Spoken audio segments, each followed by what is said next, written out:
Welcome to SerialPodcastNine. Hi, I'm Gerard de Peralta.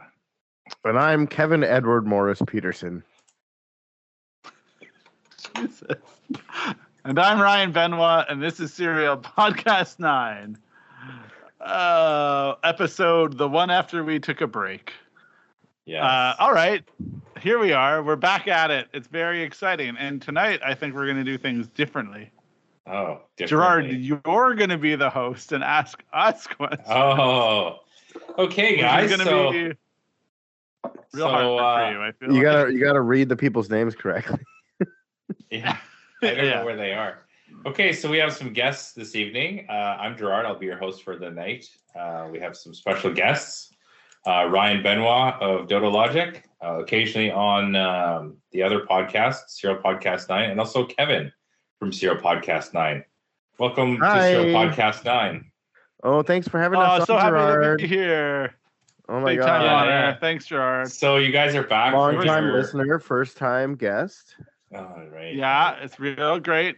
I'm so excited to be here with you.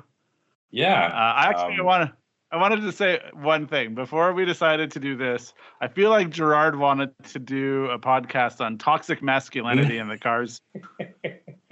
Well, obviously, Before we keep going with this shtick. you know what's going on next. What? Toxic masculinity? Yeah, I mean, next podcast is probably Oh, gonna the be next that, podcast. Yeah. Yeah, we're gonna Yeah, it'll fucking be talk about it. toxic masculinity, and I got a great analogy for it, but then I'll save it for then. Okay, back at it.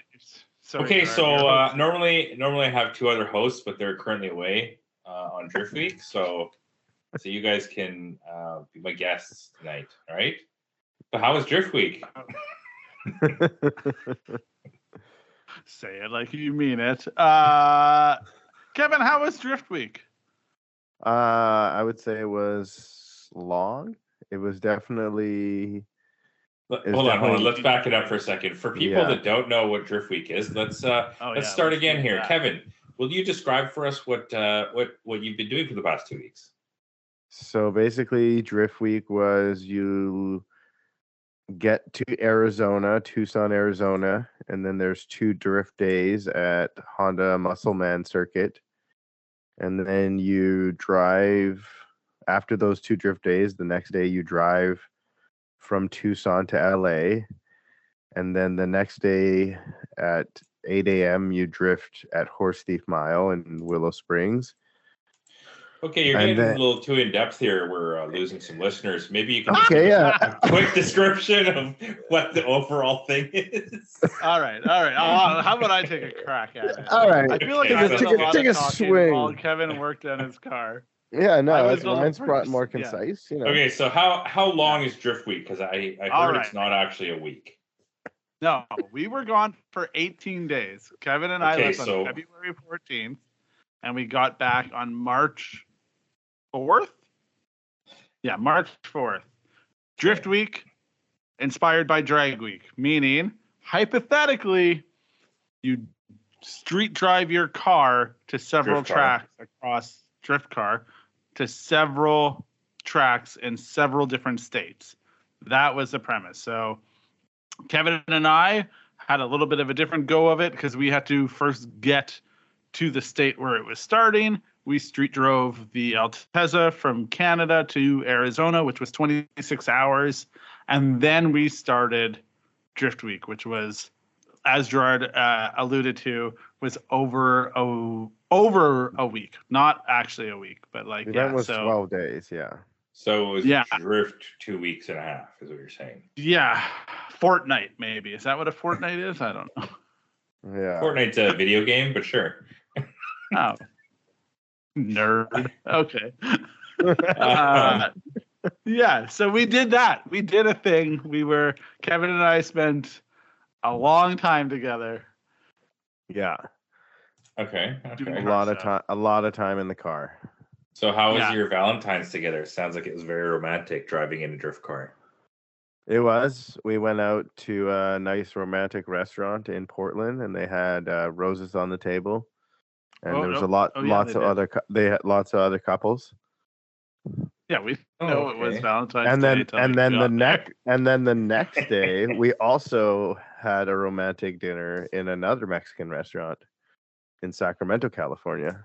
Oh, Yeah. nice. Yeah. Which apparently was Michelin rated, but I don't know if that's true or not. I mean, it was pretty good. The portions are pretty small, and the service was good. I wouldn't be surprised. Yeah. But... Yeah. Okay. So you go and you take a car and you theoretically street drive it through from here to from one place to another, drifting and driving it along the way. Am I correct? Yes. Assuming that's what it's supposed to happen.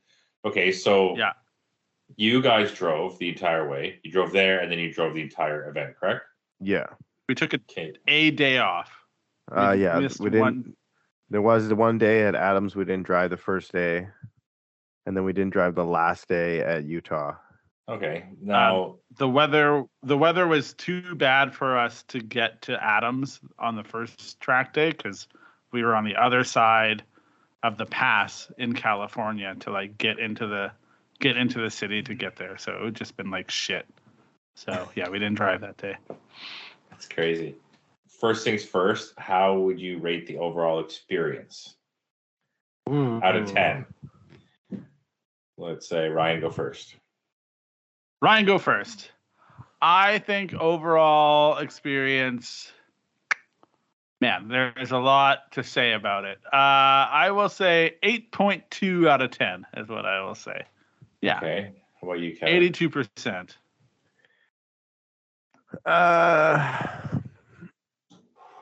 I feel like I'd say pretty close to what Ryan's saying. Like, it wasn't a 9 out of 10 for me.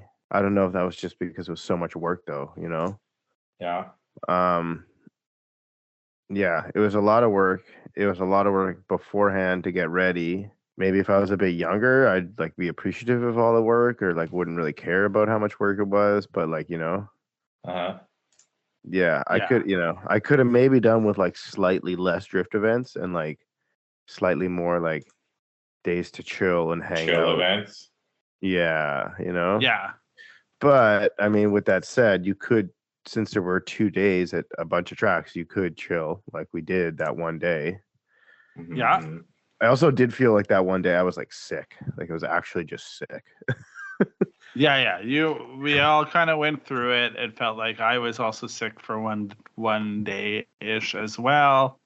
And I'm not trying to like sewer Kevin here or anything, but there were like several points in the trip where you could just tell like Kevin was kind of like, I don't know how much longer I can keep doing this. Like, no, there was like a couple of times where I was like, yeah, I'm done. Like I'm over it. I'm out of here. Like, yeah. And knowing Kevin, he just kept going. Yeah, he rallied and then he would do it, and it was great. But there was definitely that sense of like, and then even halfway through, Kevin came to the conclusion, he's like, this is great, but I don't know if it's for me. And I was like, yeah, that's like not a bad thing to say. Because like, yeah, so the nice thing I think about Drift Week is there's Drift Week in theory. And Drift Week in theory is great. The organizers lay it out for you at the beginning. I came up with maybe not the best analogy, but I'll say it anyway. It felt a bit like Burning Man for cars initially. And what I mean is like the side about actually building a community. It was, Aaron right from the get-go was like, hey, before you go buy parts, maybe like check the group chat because I guarantee everything you need to keep your car running is probably in this community. Like, like everyone should have each other's backs and, like you'll talk to people, you're going to be really close with everyone and that's going to be really great. So it's like, and I thought that, was just an amazing thing. It's like car community doesn't really function like that anymore. Often you just get a bunch of people on the internet and they argue with each other about nonsense, trying to be like the alpha in the room. And this had the sense that it wasn't going to be that. So I thought that was really nice. So in theory, what was laid out was great. And then they have all these things in between. So like we could have went on a hike after we drove Muscle Man. We could have joined the Shitbox Derby in Vegas. How many people did that? It seemed like there was that's a maybe great like question. 5 cars, which would maybe be like 20 people. Oh wow, that's a decent amount. And I don't really know about the hike. I don't think there was any like photos or Our anything. guys just don't hike. Well, I mean, You did. yeah, I mean, I don't know, because that was the thing. To me, it was like, all right, well, you just got to Tucson, unless you live in Tucson or Phoenix or whatever, and then you did, a 2 days worth of drift event, and now today is the day you're supposed to drive, whatever, 8.5 hours, as Google Maps says, with no stops and no traffic on the way from Tucson to LA, and you're supposed to stop in Phoenix and go do a multi-hour hike. It just kind of seemed a little bit like not realistic, because then the next morning you're supposed to be at Willow Springs Horse Thief Mile at like 8 a.m. Right. Well, maybe they think you're superhuman, and because you've worked on your car for the past 2 weeks to get it there, that you wanted to add, even more work and stuff to your sort of. Well, I mean, roster. I don't know who doesn't like a good hike, though. Yeah. Also, we've left out like Kevin fucked up his knee before we left. Like, so he was isolated. His knee was fucked up already, right? Yeah. Yeah. So when I had that issue with my brake line, I messaged in the group chat, and like within like 5 minutes, some guy had like Facebook called me and was like, "Yeah, I got it. Like, come find me and get it from me." So. Like a dash 3 16-inch line or whatever. Yeah, exactly. And someone else needed a 5/8 like rod end, and I was like, "Yo, I have it," but then they got it from someone else before they could get it from me. So, wah. Missed connection. Yeah. I think there's before we keep going, there's probably the value in actually saying what tracks you drifted, Kevin. Why you chose to do this? I was trying to do that, but Gerard said it was boring. But whatever. No, I mean, like, it's just because you were saying all the time. No, I know. Okay. So how many tracks? 5? It was 5 tracks, 5 different tracks. And they were Honda Muscleman Circuit in Tucson, Horse Thief Mile in Willow Springs, Adams Valley Speedway, which used to be called Grange in Apple Valley. Or is it Apple Valley Speedway? Sorry, not Adams Valley. Yeah, Adams. And then Adams Motorsports Complex or Circuit. I don't know. Yeah. And then Utah Motorsports Campus. Utah Saints. Right. Yeah, which like it was something I didn't really know about, but then like when you get there, you're just like, wow, this is wild. This is wild. A campus and professional, and it was the only place we had a covered like pits. Like we were in like a garage, like multi-door, like garage that had outlets hanging from the ceilings for like tire warmers and shit. Like it was a thing. People race cars there, right? Like real cars. Well, it's a like they apparently they did like world level like kart. The kart World Series was there or something last year. Hey Kevin, what was your favorite track that you drove? Thanks, Gerard. My favorite track that I drove would definitely. I'm just gonna ask a question. All right, Gerard. I don't even know where you guys are anymore. You're not even on my fucking screen. Jesus, Gerard. Because you're looking at cars, probably. What you could buy. Yeah. All right. We're going back to the old format where I just asked. Gerard, he did it. Hey, Kevin, what was your favorite track? Well, I'm eating a Triscuit at the moment, so it's going to take me 2 seconds before I can be like recorded. Okay. Sorry. Triscuit. Yeah, my favorite track by a long shot, I would say, was Horse Thief Mile. I've wanted to drive that track for a very long time. The elevation change on that track looks wild, and when you're there, it's even more wild, which just makes it's super fun. And yeah, I feel like I would do whatever almost it takes to be able to go drive that track again. So 20-something hour drive, I think. I think so. Yeah, it's the closest track to us that we went. No, wait, Utah's closer, isn't it? I would think the Utah is a bit closer, yeah. Okay. So I like that. I'm going to agree with you. Overall, Horse Thief was like the most What was your favorite exciting. track to film at? So overall, there I think was like the most exciting to film at.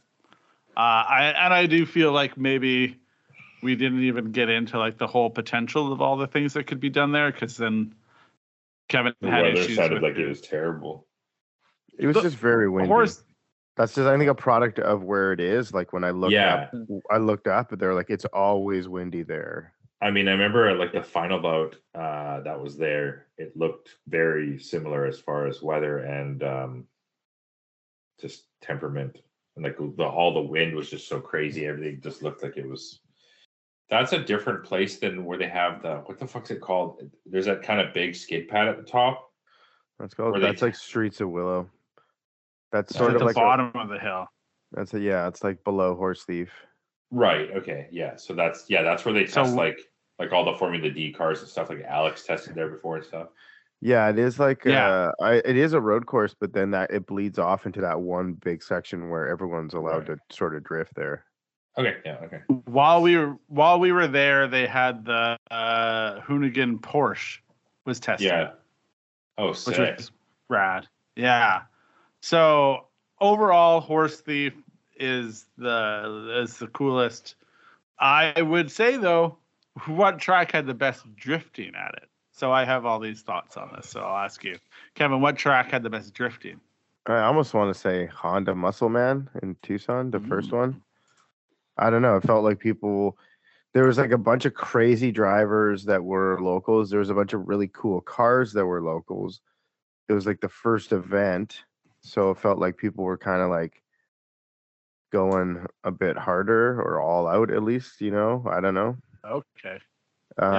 That's fair. But then I don't know. I felt like, the driving at Horse Thief was like pretty decent. Honestly, like, I said this on the trip, but I was like, I don't know that I've been around this much consistently good driving, like, ever. It was like I felt like I was one of like the weaker drivers on the trip, or like not pushing nearly as hard as most people, Yeah. That's fair. So my experience at Honda Muscleman was different because full transparency, I don't think they were great at dealing with media, and that wasn't the Drift Week people. That was just the track people are very, very concerned about the safety and the well-being of media people, which is great. You want that. But how that like translates is you don't get to go out on track until like pretty much the track is cold. So like the track has to like, people have to stop running. So I think for a driver, it's probably like an amazing place, but I was literally like, hey, Kevin, give me like 10 minutes. I'm going to go out on the field and then I'll be out there and I'll shoot you driving. He's like, yeah, for sure. I feel like he went out, drove, went back, chilled out in the pits, changed his tires, lived his life, and then was like, hey, I'm going back out. And then I was still waiting to get out on track. So like for me, my favorite part about Honda Muscleman was that I think that it had my favorite local cars. I was just so amped on like the locals that were there. That was where we saw like the most SerialNine style cars. And like a lot of people, that was a big highlight, was like that one was just like talking to people that listen to the podcast, and not just because they listen to the podcast, but it was great to not have to have small talk with people. Like people would just walk up to Kevin and myself and talk to us exactly about the things that we wanted to talk about, which was great. Like someone was just giving me beer recommendations, and like shout out to the dude that someone was like, oh, you're a SerialNine. And he's like, no, Ryan's not SerialNine. He's Total Logic. And I'm like, yeah. You've been paying attention, because all through the trip, people are like, oh, I love your parts. I'm like, I don't fucking make parts. So that's what I liked about Honda Muscleman. But that's hearing Kevin's perspective on it is great as well. But then, I don't know. The driving at Apple Valley was super good. I felt like too. I have the most footage from Apple Valley. And I feel like, it was like kind of like the most exciting footage. For me, Adams was the easiest place to shoot because it was so small. Like you could kind of just stand anywhere stand in any one place and film the whole track. Yeah. Yeah. And be like, here's a different shot. Here's a different shot. Here, yeah. And then Utah was the best facility I've ever been at. Like, I just feel like maybe it suffered from the fact that a lot of people called it. Like they were like, oh, I'm not going to Utah. Like people just didn't want to go to Utah. So like the group really dwindled down. The weather wasn't phenomenal there. I mean, like it was fine. But there. The track was good there, but it just looked shitty. Like it didn't look like a good time at all. I mean, it wasn't a bad time, but you know what I mean? Like there could be better times, you know? And like I feel like if the entire thing were pushed back like 2 weeks or 1 week, even maybe like, because it was like also in the right in the middle of this super weird like weather phenomenon, you know. I brought like 2 pairs of shorts and like swim shorts and like multiple like tank tops, and like I didn't wear any of that. Like I was wearing like long underwear and like wool socks, and like I brought clothes in the case I'm like, what happens if I break down in the middle of the night on the highway outside of Salt Lake City in February, you know? So I brought clothes for that, and I'm like wearing them in California.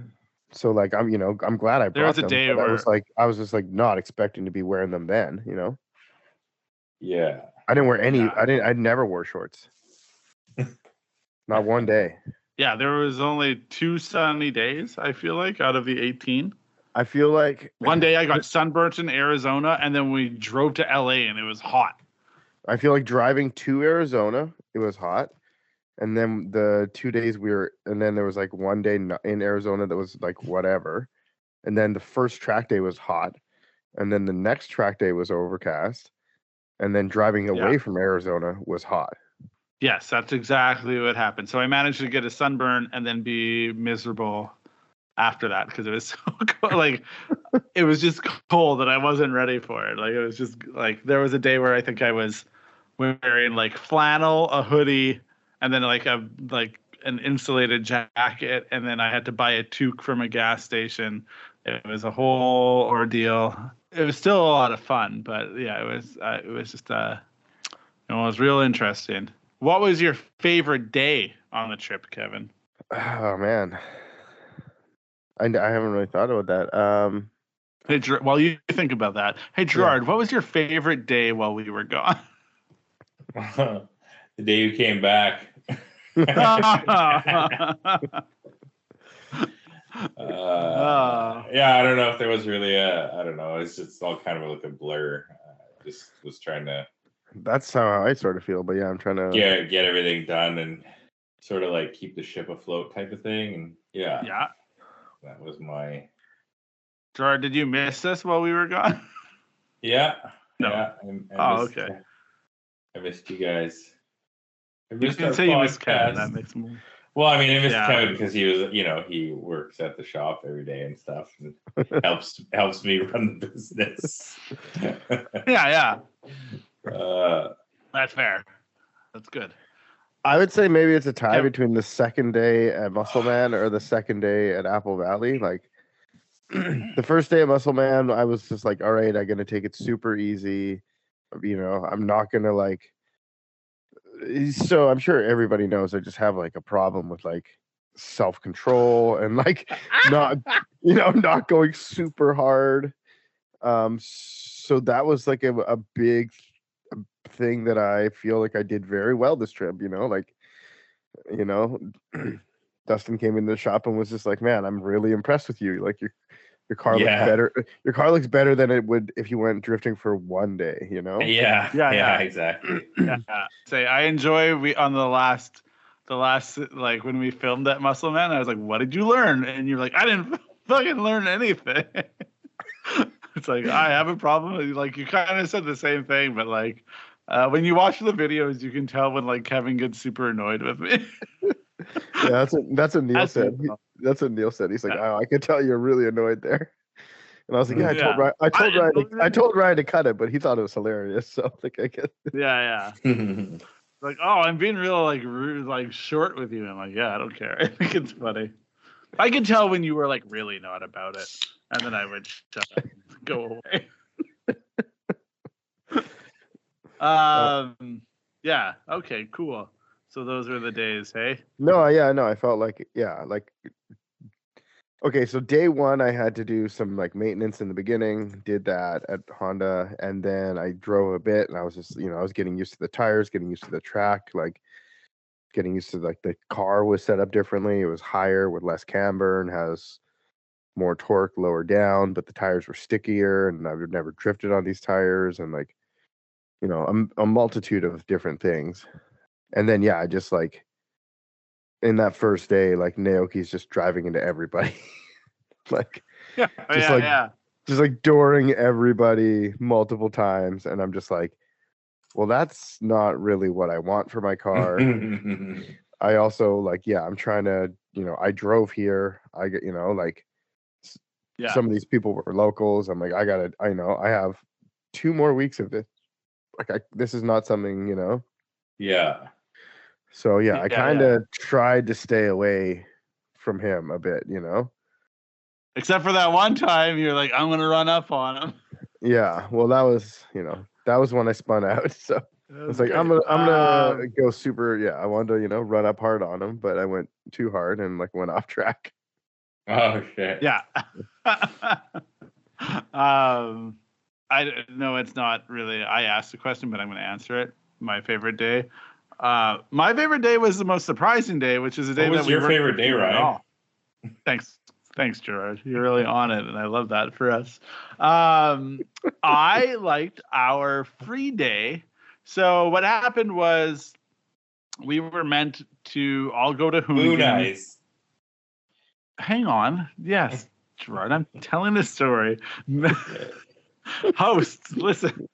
Okay. So we were meant to go to Hoonigan, and they were going to have a barbecue, and they were going to do all this, like, they were going to do a thing. And I was really, I was excited about that. Hoonigan's a giant media machine. I like media. I was pumped on that.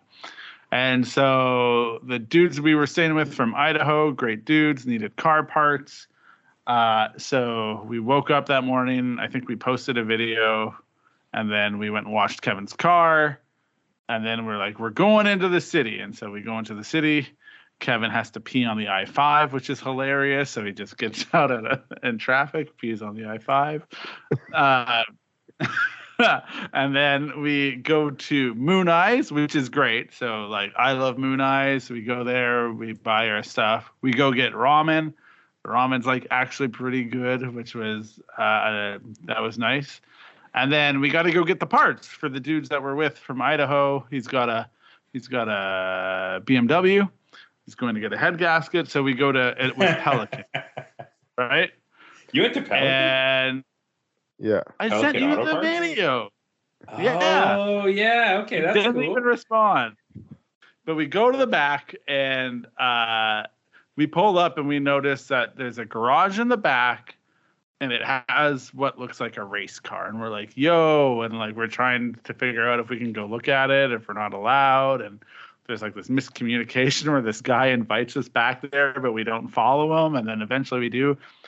And what was the actual name of the place, Kevin? If you look up like Dempsey Motorsports, you'll see. Yeah. And we go in there, and it's just like amazing. Like everywhere you look, there's something wild to look at. There's Porsche race cars. There's like It's I don't Pelican, even know. man. Or like whatever's attached to Pelican. Yeah, it's literally like wall to wall, like vintage Porsche race cars. Yeah, they've been in the game forever. And then like just honestly, like, on every single wall is like something cool too. It's like, when like you can't see the walls because there's so much shit. But then, like, every single thing you look at, you're just like, holy shit, that's, like, crazy. It was like that. Yeah. It's, like, you don't know where to look because it was too much. And it's like, I don't really know what I'm even looking at. And it's, you know what I mean? Like, I was so excited. I took all these videos. I sent them to Gerard, and he didn't say anything. It was very disheartening. There wasn't BMWs, man. Also, Oh yeah. I mean, they're Porsches. Gerard Porsches are sick. 6 months No, ago. I did see the stuff. I just Gerard, sorry, yeah, man. Gerard has the same attitude about the videos he does about the podcast. He wasn't there, so he doesn't care. Yeah. That's not true. Yeah, I was like, oh, Gerard didn't respond, and Kevin's like, well, he's not here. Like, I don't think he cares. So I was like, oh yeah, fair enough. So then at the next place we went to, I was like, I'll buy Gerard something maybe. And then, anyway, so yeah, we weren't meant to go to Hoonigan that day, but then we were getting gas and we realized we were in the neighborhood, and we're like, why don't we stop by anyway? And because traffic was ridiculous. Yeah, traffic was ridiculous to go home. And so we're like, yeah, okay. And we go, and there's other Driftweek people there when we get there, and we're like kind of looking around, and then they're like, hey, do you want a tour? And we're like, yep, we want the tour. So we do the tour. You go into the one back room, and there's all this like cool shit. They're like, this is the suit that Travis Pastrana wore when he like jumped out of that building and the parachute didn't deploy or whatever, and you're like, oh, rad. And then you go into the next back room, and there's like all the like kind of the cars, like Hertz 86 is there. There's like fucking the Donk car with a blower on it, which Kevin loved. And then for me, for no reason, well, for a reason, because the dude like works for the There's parent also company, that like Ridgeline F1 combination thing. Yeah, exactly. But all of the cars, the thing that got me was we walked in the back and Mark Arsenal was there, and I was like, what the fuck? Oh, that's crazy. Yeah, so like I'm a big Fat Lace / Illest fan, so I'm like, and I fucking word vomit a bunch of shit and try to explain Kevin's car. Kevin comes over, talks, blah blah blah. Mark, always very nice, always just the nicest dude, even though I'm being a fucking weirdo. And then he's like, oh, we should show him the back room. And they're like, no, nobody's allowed in the back room. And so we go back to the front, and they're like, oh, you guys are with Drift Week. You can get 50% off. So everybody buys stuff. That's cool. And then, but here's the best part. Kevin's talking to a dude about IS 300s and shit. And he messages someone in the back. If I screw this up, Kevin, please correct me. I mean, no. In the very back room that we weren't allowed in, and they're like, "Yo, SerialNine's out front." Like Kevin from SerialNine's out front. And they're like, "Oh, no way! Like, send them back." So the room that we weren't initially allowed into because nobody's allowed back there. Yeah, we're basically about to leave, and then like Gary from Booty Hustlers, like, oh yeah, like runs out. Gary He's like, King. oh yeah, exactly. He's like, yo, what's up? And then like he was like, yo, you come check out my car. We're putting like LS in my R33. So then we like went back there and like looked at it. Yeah. And then he came out and saw Cam's car and my car and was just like so stoked. Yeah. Nice. Yeah. And so that to me was the best. And then we drove home, and it was an awful drive home. And I was like, hey, Kevin, what was your favorite part of the day? And Kevin looks at me as we're like passing semis in an awful rainstorm. And he just says, the part where we get home and don't die. And I was like, oh shit, like Kevin's having a different time than I'm having right now. And so bless Kevin for driving around all the time. We early on came to an agreement that I would not drive the car, which I feel like Kevin later on maybe backpedaled on. Backpedaled on. Yeah. But I don't fit in the Thrash racing seat, which was like my that's what saved me from having to drive it. Yeah. And I didn't want to drive that car. But Kevin, it's a whole thing. But Kevin. It's not even that bad, honestly. That's your wild horse to tame. It's not for me, Yeah. Anyway, that was my favorite day. I loved all the parts of it. Like, it was really fun. It honestly was like a bit. It sounds corny and cliche. It was very much like a dream come true to like kind of just travel around for an extended period of time and do car media, and that was like kind of my life. But hilariously, also the other funny part was Kevin in Portland was just a very funny experience. The few times he didn't have to drive, he just like let loose. It was just like 0 to 100 as fast as possible. I'm here for a good time, not a long time. When we were in LA, like we had to go through that pass to get to Adam's kart track, so that's why we missed one of those times. But we went through that pass to get to Moon Eyes that day, and it was raining, and it was like snowy on the side of the road while we were driving there, and there was so much traffic, and it was raining so hard the whole day. So by the raining at Moon Eyes, raining the whole day, and my car is super low and would rub on the inner fender in the rear because I had it so low. So it rubbed away like all the seam sealer to the point where it would like get water in it. And by the end of the day, there was literally a lake under the driver's side like floor mat, like to the point where it was like up above the floor mat. It was so brutal. And I had to like, pull up. I had a yellow car that was back like... in the day. The fenders were never sealed, and every time I drive it in the rain, the floorboards would fill up with water, and then when you'd brake, all the water would go to the front into your, splash into the front footwell. Yeah. And when you'd accelerate, all the water would go to the back. Yeah. It was pretty terrible. The whole trip, like according to the Google, was 6,400 kilometers, but that doesn't include all the times you like pull off and like have to go like 10 miles off the highway to get gas, and you go here for food, or you like try and get to this hotel, and you get to the hotel and they're like, we're having an agricultural fair, and there's no hotel for literally like 100 miles that has any room. So you have to backtrack and like all these other, going to part stores. And the lady at the hotel refuses to believe that just two grown-ass men are going to share a hotel room together. Yeah, that was, in hindsight. That was a whole thing. In hindsight, that was hilarious, and its own whole hilarious thing. The lady. Anyway, definitely thought Kevin and I were partners. Okay, go on.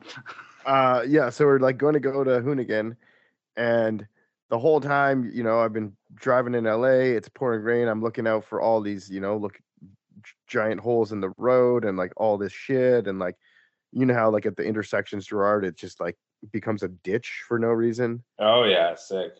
Yeah, so like anyway, I'm like doing all these things and like driving great the whole day, literally like avoiding lakes in the road. Like it's so crazy. So then all of a sudden I just go make a left, and where there's one of these ditches, it's like a full out lake. I don't notice, and I just drive through with like pretty good clip, to the point where like water is like fully like on the roof, full water crossing. Yeah. Dude, I've hit it so hard, water is everywhere, Yeah. And just like, the car was totally fine and everything was totally fine, but I was just like, oh my God, like that was so crazy. Like I believe I was barking like DMX at that point for no reason. We were talking about shit. But the other thing was we had our buddies from Idaho. So I will say, like, the whole community thing like is definitely what you make of it, and different experience. And obviously as a media person, I will have a different experience than the driver. We did meet and hang out with the guys from Idaho, from Boise Drift, I guess, some of them. And they were great. But Steve got out of Kevin's car. He was sitting in the back right-hand side, and his whole pant leg from like ass to like almost ankle was just drenched. He's like, I didn't know what was going on, but like over this 2.5 hour drive back to Victorville, he just was like, I am soaked. Your whole back of your car is drenched. Yeah, we went out because we had to stop because we got all the parts they needed. They had the head that they got for the previous day, everything to put the car back together, but they didn't have a torque wrench.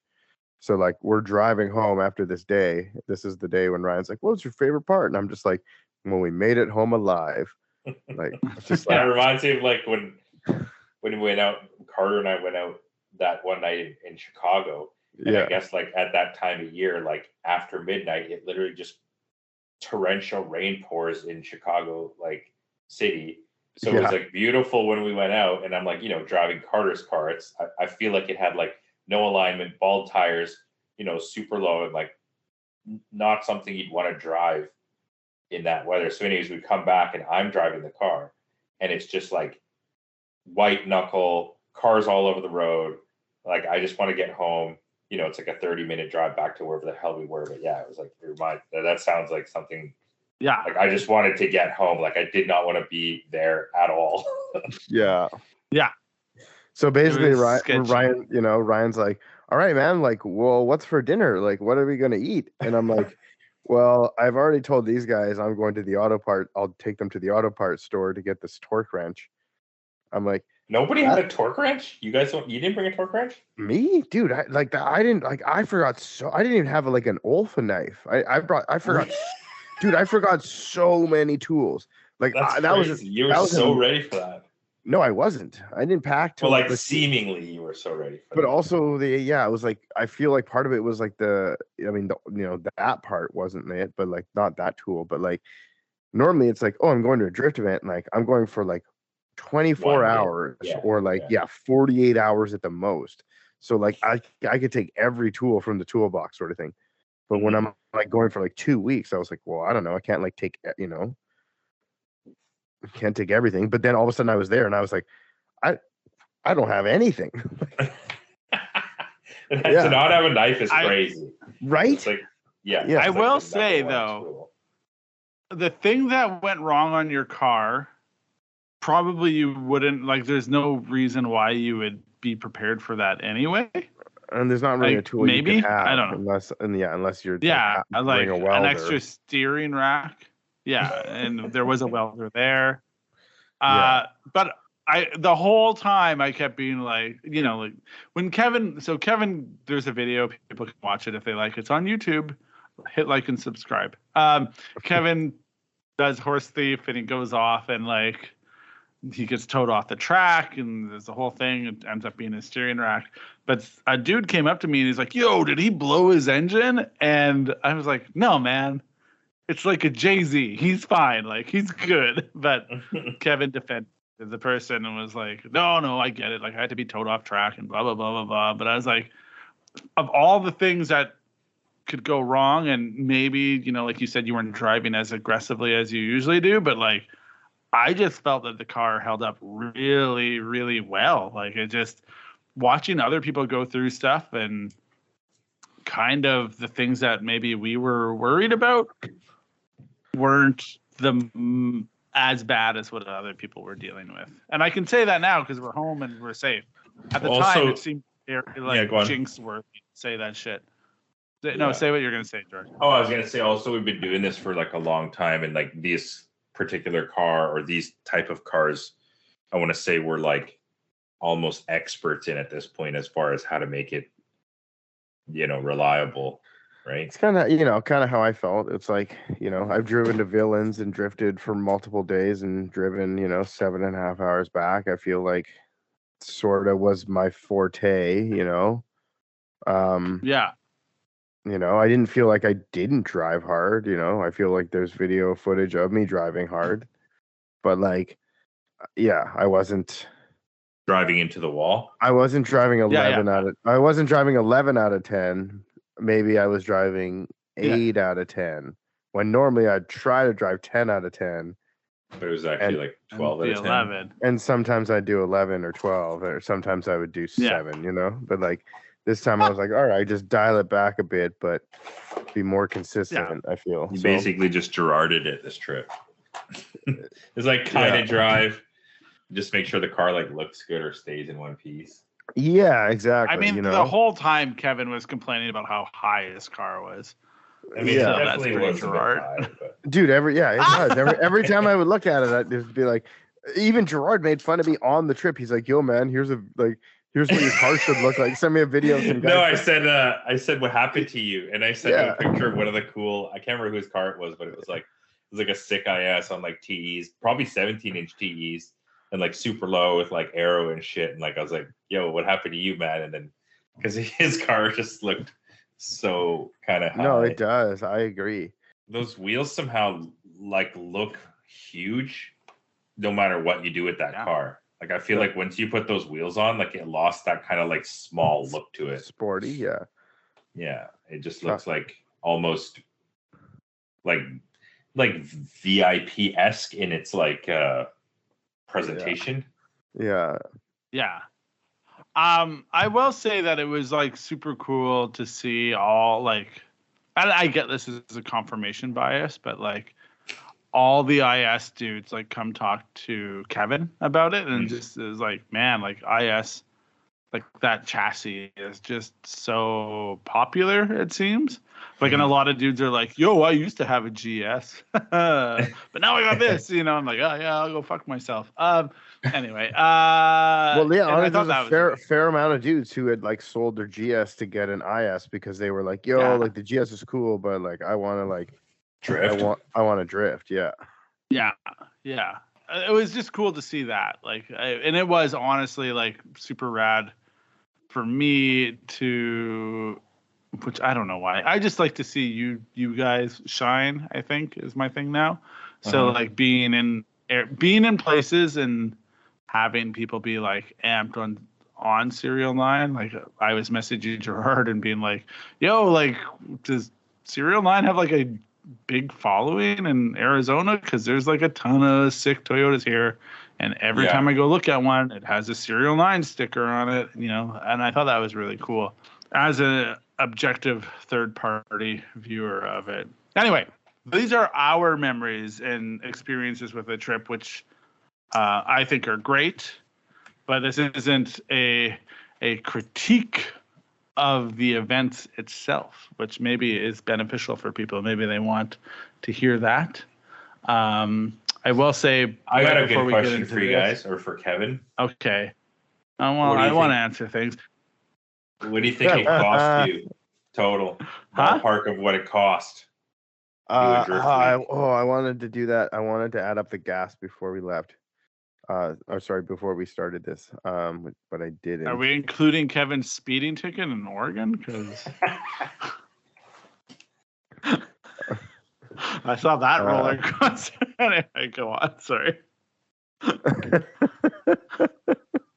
Kevin like said, he's like, I don't even care that I don't care about the money. It's the principle of it. I was like, cool.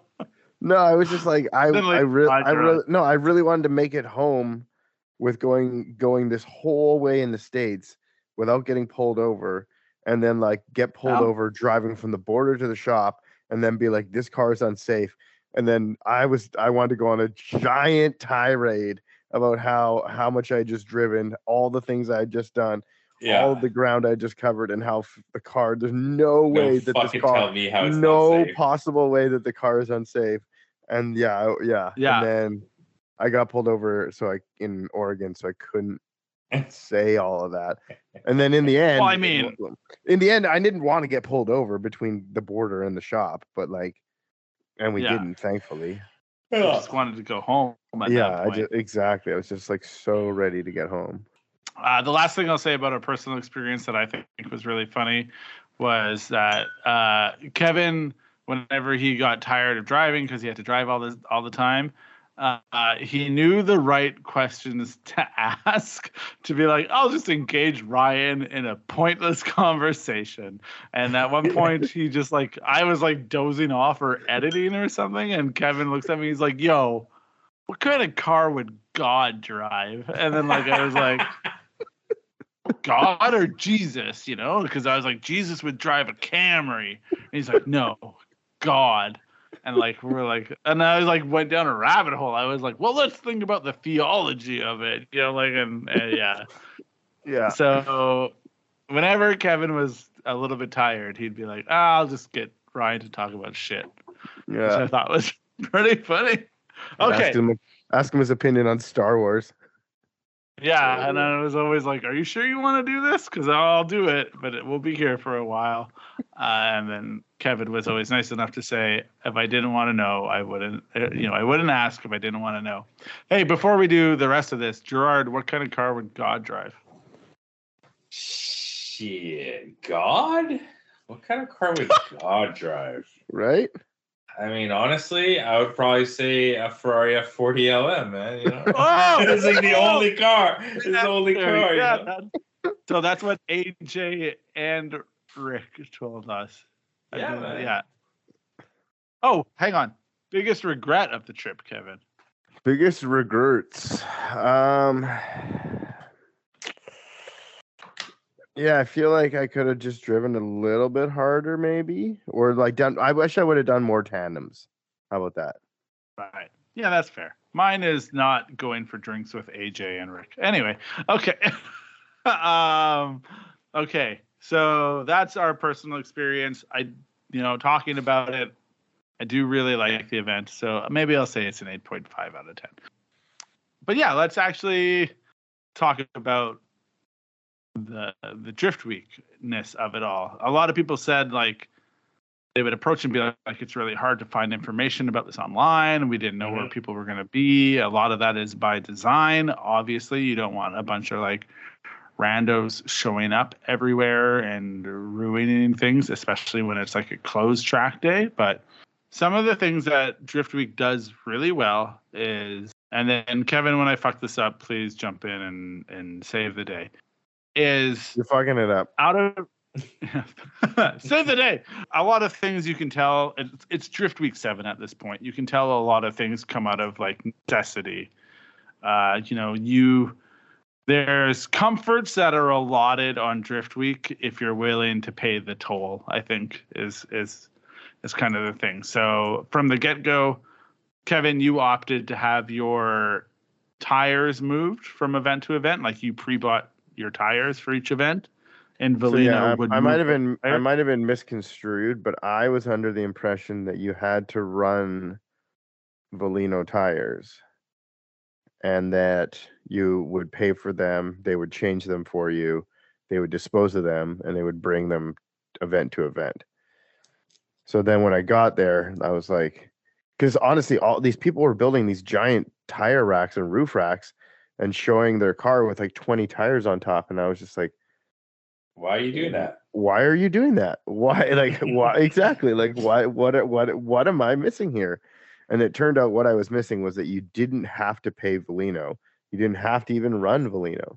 You could run whatever you want, but then you're responsible for getting them changed or paying to get them changed, disposing of your own tires yourself, bringing your own tires to all the events, and all that sort of stuff. If you could do it again, would you choose to do it differently or still do the Valino route? I would probably still do the Valino route, but I would maybe just get a slightly different Valino tire. The Valino tire that I got, like upon getting there and running them and talking to people, is basically like the worst one. Yeah. I mean, I don't know. Like of all the tires they have, it's apparently not the best one. It's so like, like which was the 08D. I got some Griva 08Cs for the front, which are like a lower tread wear. So, I assume they're going to be grippier. Those apparently deal with the heat better. And then they also have a 08D Ebisu Matsuri tire, which also apparently deals with the heat better. And the ones I had like are the worst with dealing with heat.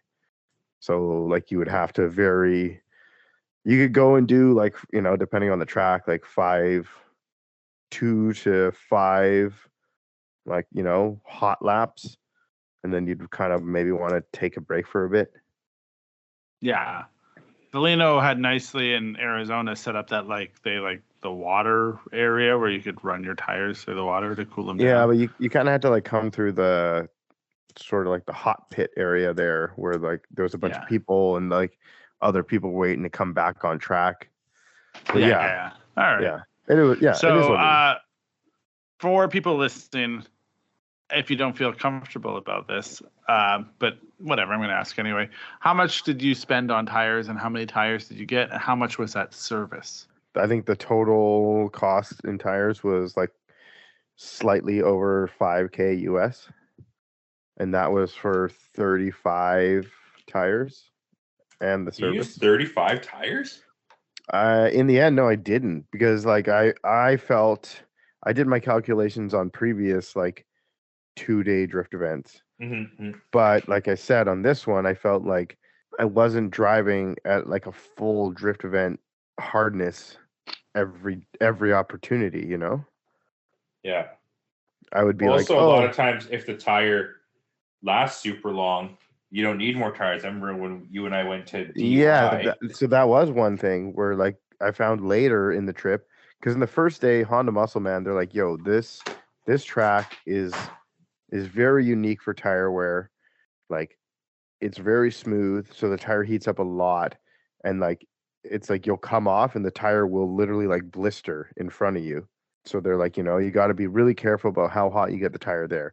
And I did go through way more tires there than any other track. Makes sense, because at DUI, I didn't even use one set of tires. I mean, I was using those shitty Zenas, but like I did my absolute best to try and like blow them off, and I just couldn't, because that track surface is so shitty and the grip is so low that like it just would never generate any heat nor wear out the fucking tires. So Yeah. how many did you use? How many tires did you use?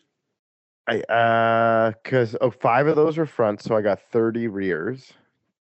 Because that's sort of what I figured. But then, yeah, I think I went through kind of what I thought I would at Honda, and then less at ABS because one day it was kind of wet and the track surface wasn't super terrible, so I wasn't like. And then yeah, I didn't drive a ton. I drove a fair amount at ABS, but then yeah, like at Adams I only drove one day and I didn't drive much because I cracked a rim and like I was just like, this isn't. This ain't it. This ain't it. Yeah, it felt like driving at Agassi a bit almost. It was just like, really. Well, not really. It's just like, wow, there's like a ton of risk and not a lot of reward. Like it was. Is it because of the walls or the curves and shit, or what? I just saw like a super small track. Well, I don't know if you saw the Instagram post, but like, man, you don't want to hit anything at Adams.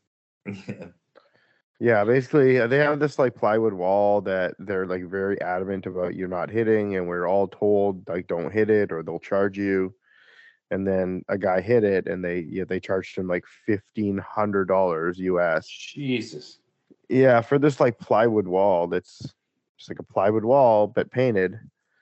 Where like the previous day, some guy ripped his whole rear wheel clean off on this giant pothole. Oh, was that the GS Rudy? Yeah. So like you could have fixed that pothole for like $10 instead of charging. Yeah. So I mean, it is what it is. Like yeah, everyone is just like, yeah, that's why people don't hold drift events there, because they're they don't care about drifters. They don't want us there. Yada yada yada. So also that was a bit of a. Man, I don't want to go back down this rabbit hole, but we were like waiting for the steering rack. We were meant to drive to Vegas that night. We didn't. So Kevin and I went to Rancho Cucamonga or whatever. Rancho Cucamonga. Maybe the best food that I had on the trip. Oh, that's the restaurant. Yeah. Nope, you're right. You named the place properly. Okay. You're a great host, Gerard. Thank you for the correction. Yo, Gerard. Gerard, look that up. Gerard, look that up. Yeah, fact check yourself. No, don't worry about it. Anyway, okay. So that's tires. I think that was well worth it. Maybe buy tires a different type of tire next time from Valino if you ever do it. The thing that I appreciate. I mean, I got a pallet of tires coming. I still got them because I didn't use them all, right?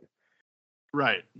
So yeah, I had 5 fronts because I thought that when I got down there, I'd have to like put their fronts on. But I didn't. So I was able to drive on the RT 660s, the Falcon replacements of the RT 615s. And I'm like, yo, those are great. I drove like a long way down on the highway with them. I did both days at Muscle Man. I drove all the way back to LA with them. I think I did Horse Thief with them, and then I changed them, I think. That's pretty good. And they were still doing good. And yeah, like those other than them fitting very big, like for a 225, they are big. But yeah, they don't make a 215, I assume. I don't think so, but I don't know. But yeah, man, they were those tires are Yeah, no complaints. Those are great. But also, I mean, I don't know. I drove those like competition like Griva O8Cs or sorry O8Ds like in the literally like I said torrential downpour like lakes and stuff in LA. I drove them in like in Boise and Salt Lake City. There's snow everywhere but except the road, and they did great. At one point I'm like, yeah, man, I think my wheel was leaking. I should check it. And I go, and my rear 225 on a 10 is at like 16 psi, and it never debeated.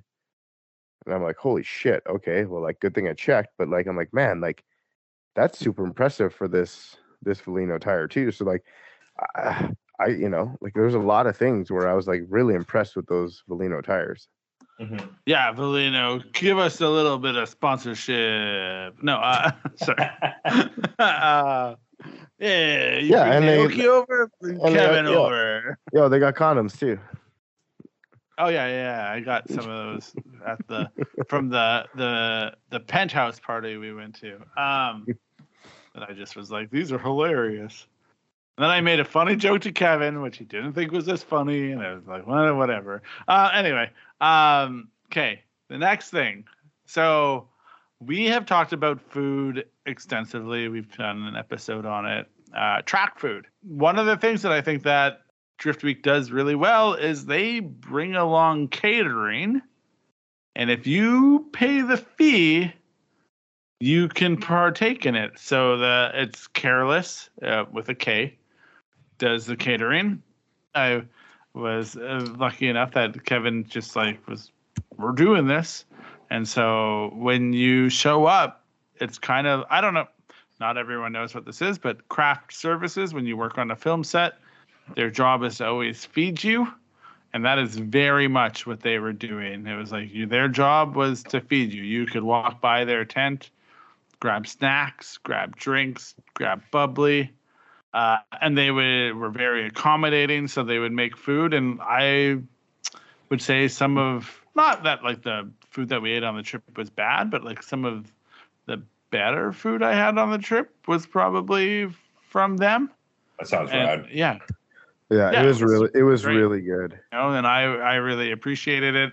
I would say for anyone that's doing this, because like you often don't think about what it means to like, oh, I'm, like gotta get food when you're at the track, is that it is very much worthwhile to do it. But if you're going to do it, make sure you take advantage of it, because it is expensive. It's like a fair chunk of change. So when you much is that option? I'd say it'd be like $10 on top of you getting take fast food or something. Yeah. Per meal? Yeah. Yeah. Whoa. But so I mean, you pay once for the whole trip, don't you? Yeah.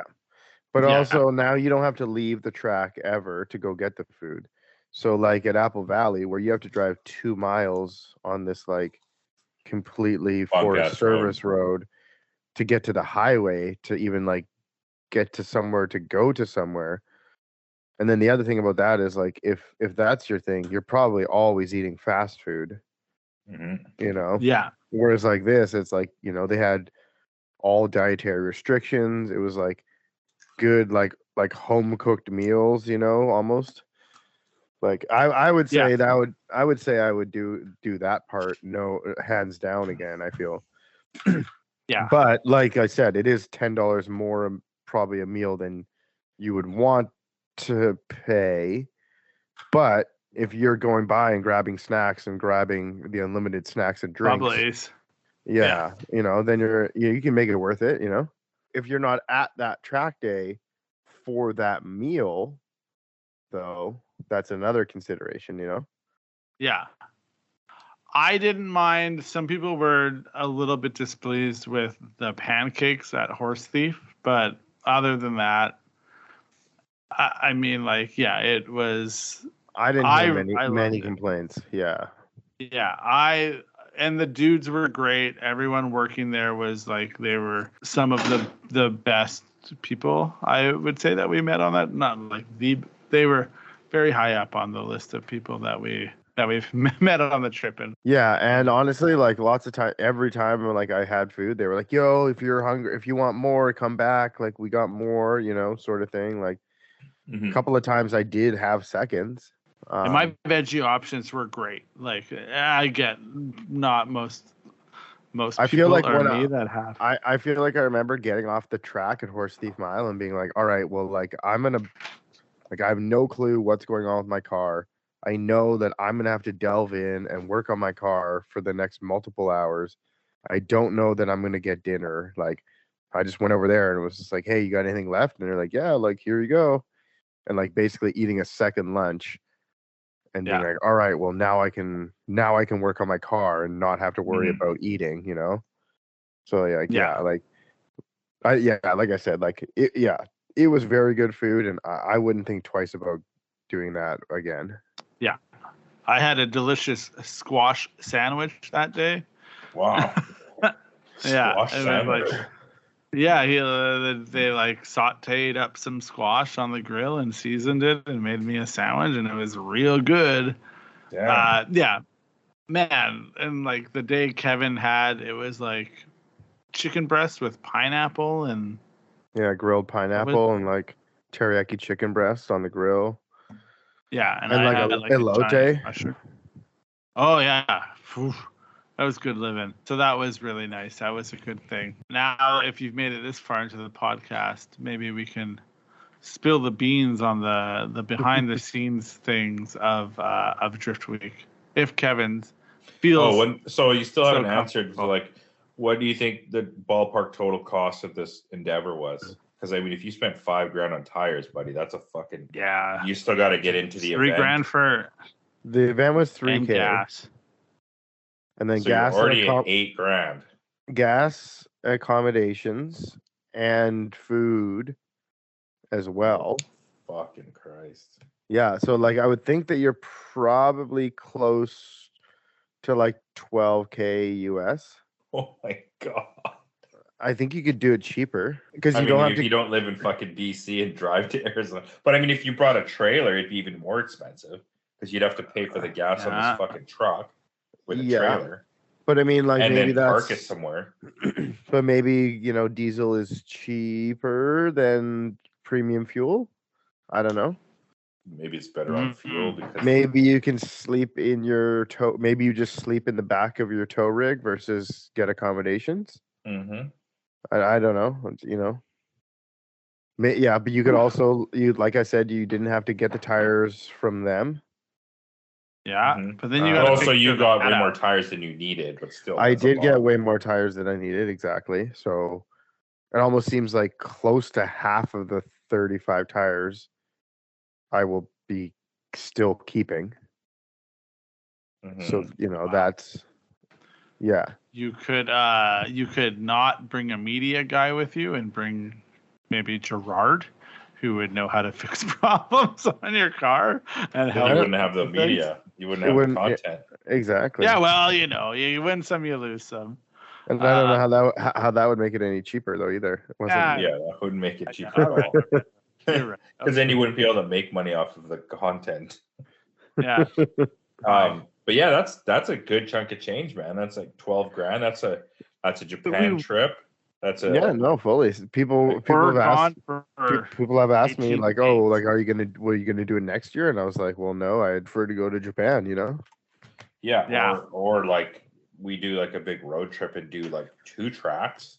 In Cali. No, exactly, totally, exactly. And I mean, I know that like when we went to like for both you and I to go to Final Bout in Chicago, which included driving there, transportation there, accommodations there, that was probably close to $10,000 for the both of us. Yeah. So, yeah, I mean the value. I don't know. Do you think it was a good value? I feel like Cedric Cedric is always talking about everything all the time. No, because we had, we kind of talked about like trying to do something like this year, this, spring, summer, or whatever, and like trying to drive some of these tracks. And and just being like, all right, well, this is gonna take like 5 weeks, like Yeah. for like the events to line up where like, all right, there's an event at this day and there's an event at this track on this day, and then like 5 weeks of accommodations would have cost way more. It would have been the same amount of gas, like maybe less on tires, but like, yeah, Food. it feels like, yeah, food exactly would have been more. It feels like the ability to drive this many tracks in this short a time, I'm happy to have done it and stoked that I did it. And yeah, for sure. if I could change everything about Drift Week to make it my personal best thing ever, would it be exactly what it is? I know, but on that, I think it's very interesting because you go on this and you find people that have done multiple drift weeks, or they do all of the drift weeks, and like, yeah, I wasn't sure who we were going to encounter on this drift week. Obviously, SerialNine does business with Drift HQ. Would have been like rad. Yeah, I thought you said they were going to be on the drift week like with you. They've literally been on like every one but this one. Yeah, they're like, yeah, we're over it or what? It's too far for them, isn't it? I mean, it's definitely pretty far, and they were also just like, yeah, it's like a huge endeavor for us every time, Yeah, I mean, they're like, yeah, it's like 8 weeks or 10 weeks or something by the time they like spend the time preparing, traveling to where it is, doing what it is, getting back to where they're, back to Florida, and like getting back to going. They're like, it's all consuming, Yeah, and it's like depending on who's actually doing that, then they're like super short staffed at the headquarters for all that time. Yeah.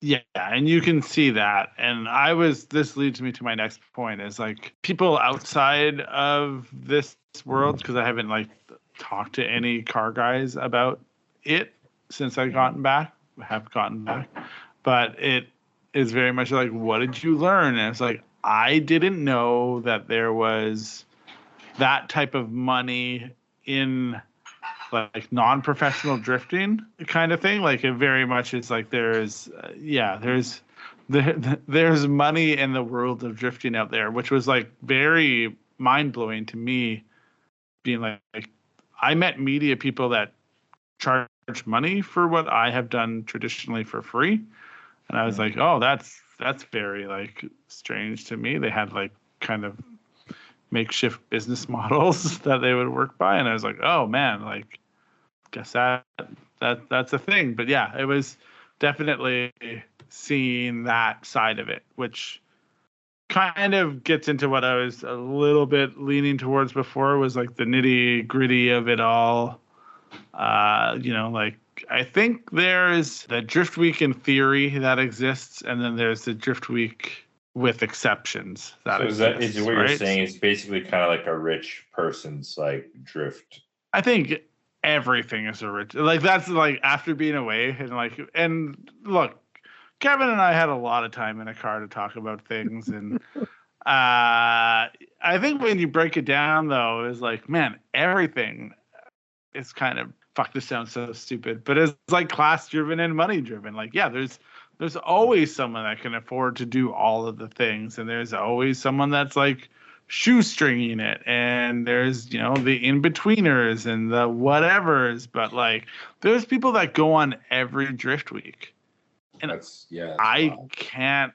Some people are renting cars. Like, I thought what we were doing was extravagant, but then like there's a point where Kevin and I are on the roof of the Palms Hotel in Vegas, and I'm like, yo, this is extravagant, like that's and that's not a slight against anyone. Like, that's just the way that the world works. But it is interesting, there's exceptions, and that's the way that it goes, and that's fine. If you're, some people did tow their cars and didn't street drive their cars.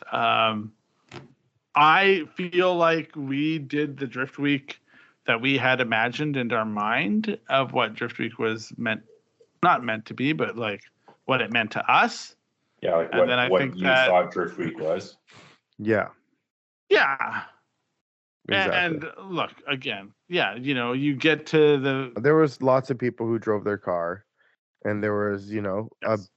there's two handfuls of people who drove their car and all the way up to Utah, and and it's like people, I didn't drive the last day of Utah, so maybe I didn't do the whole thing either, but Good. I'm glad you covered that before I say all the Well, yeah, all I the mean, one things. thing I was gonna No, say, like we always kind of looked at road racing as like an expensive sport, especially when people start, racing like BMWs and Porsches and like, like even here, like you have to like pay a bunch of money. Like the track events are not like $100 or $200; they're like $500 or $800. You know what I mean?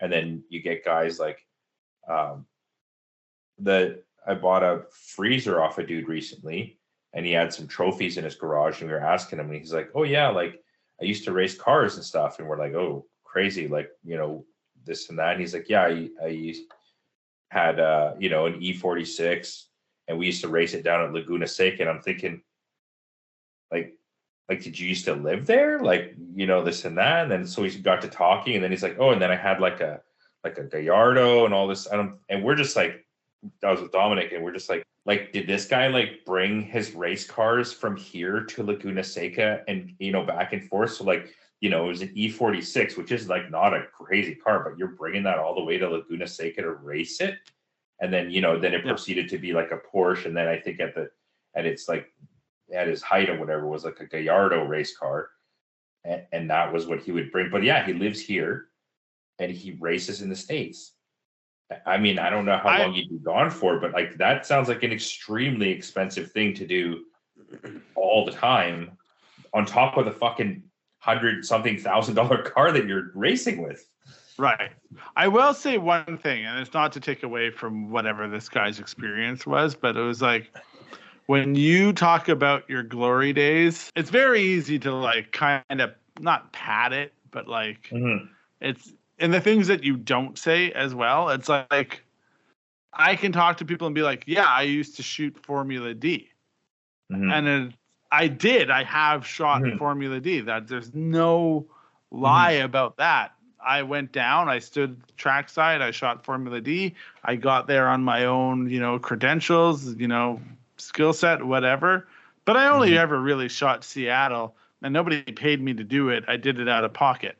So there is that thing. It's like Kevin could be like, yeah, I've ran in the US. I ran at Muscle Man. I ran at blah, blah, blah. Like, yeah, it's very easy when you give someone the cliff notes. But I mean, this guy had trophies, like a stack of trophies. So like hey, look, I got photos of you next to a stack of trophies. Does that mean you?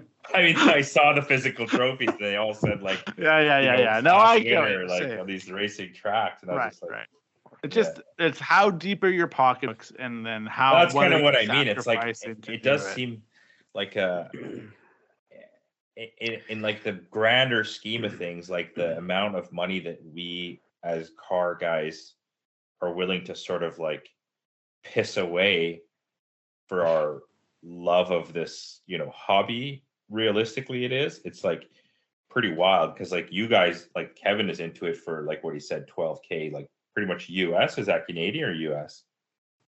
I mean, it's probably that. Yeah, like I said, that's probably on the high side, but that's US. Yeah. So like, let's just even say it was 12K Canadian. You know what I mean? And then so like that's a lot of cake for like 1 year's worth of like, you know what I mean? Like, let's say somebody makes 60, 70K in a year. That's like a fucking huge chunk there. You know what I mean? Oh yeah, it's huge. And someone later was like, "Hey Kevin, when are you coming back to the US to drift?" He's like, "I don't know, like not anytime soon." Well, dude, I was saying like Nicole and I are like, she's like, "Let's watch a movie together." I'm like, "Sure." We're like watching this movie, and they're like on a road trip, and I'm just like, "Man, this is giving me PTSD." Like I can't even watch this like montage of them like driving across the country, like. Yeah. I will say, at the end of the day, though, I'm very lucky that I know Kevin. Is what my takeaway from this is. I'm very lucky that I got to spend that amount of time with Kevin, and this is like a eulogy, and do that thing that I very much enjoyed doing. And I even said at the end of it, it was like, man, I miss my family, I miss all of the things, but you asked me to go to like final bout, and if that was a possibility, like if my family was cool with it, I would still be like, yep, let's go to final bout. You know, like I would still do that. There was a part of me that. So, but my experience was different than Kevin's. The safety of the people around me didn't rely on me. You know, I didn't have to get anyone home. Kevin had a lot more weight on his shoulders, and I'm very lucky that I work at a place that lets me just take fucking 18 days off to go hang out with my friend in a pink race car. You know, like whatever. Yeah. So just two grown ass men in a room. Yeah. So who else is staying in the room with you? Just you two? Okay. But yeah, I think it was a very like eye-opening event because you kind of look at it, and Gerard, to your point, you see how much drifting has grown. You know, like we would talk about people, like we had got into Kevin and I were on the sidelines of a pretty like intense media conversation, and it was really funny because it was like people talking about like charging for stuff and why they wouldn't take money, why they would, and how you would charge out for a client and the workflow of how you would do that. And it was like Kevin's mentality was like, I don't pay for media, you know, like, or I would never pay for media because I don't suck, kind of, you know, that's really glossing over it. It's like, if someone didn't take pictures of my car, it's because like my car sucks or I suck. And then that was actually like my mentality as well, which we've talked about on the podcast, where it was like, yeah, like either be my friend or like don't suck. And then there's like this whole business conversation that's happening, which is not what our generation of drifters are used to. But then like you're talking to media people that are like, oh, this is my package and this is what I charge out for it. And this is what you get. And it's like, oh, you've never done this and you've been around for 12 years? It's like, nah, like no drifter is going to give me money for content. And I also kind of feel like that's a little bit of Drift Week's mentality too. It's just like, they're just like, we don't need media for this thing to keep doing itself. It's just going to keep chugging along. And if media wants to come and document it, that's fine. They can do that. But like, we don't really care, you know? No, Drift Week is its own. Because I mean, that's what drift events were when we first started. It was like, oh shit, like we want to go drift. Let's go drift. It wasn't, you know, like, there's never like a concern about like taking photographs or videos of it happening. Yeah, you kind of don't need to publicize Drift Week because Drift Week is its own self-contained business model, maybe.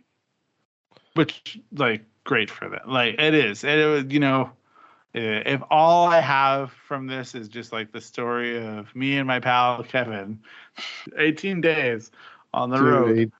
Was there two? No, I don't want to talk about that. What?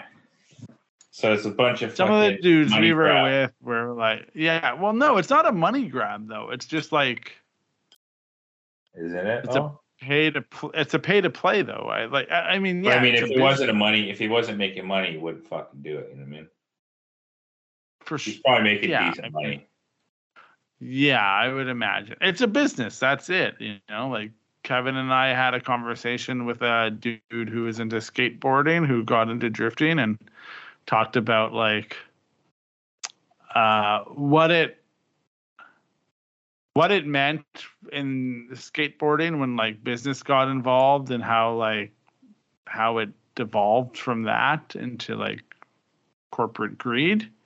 And he's like, and I don't want to be around when drifting turns into that. And I was like, yo, drifting is already that. Like, there's already money attached to it. There's already these things. The pure version of drifting that you think exists in your head only exists in your head. Like, it doesn't. Yeah. the entities that you're worried about are already at play. You know, like that ship has sailed. Like strap in, you're in for a ride type thing. You know? Like, man, this shit's expensive, dude. Like everything's expensive, like for sure. But like that seems like that's a fucking lot of cake. You know what I mean?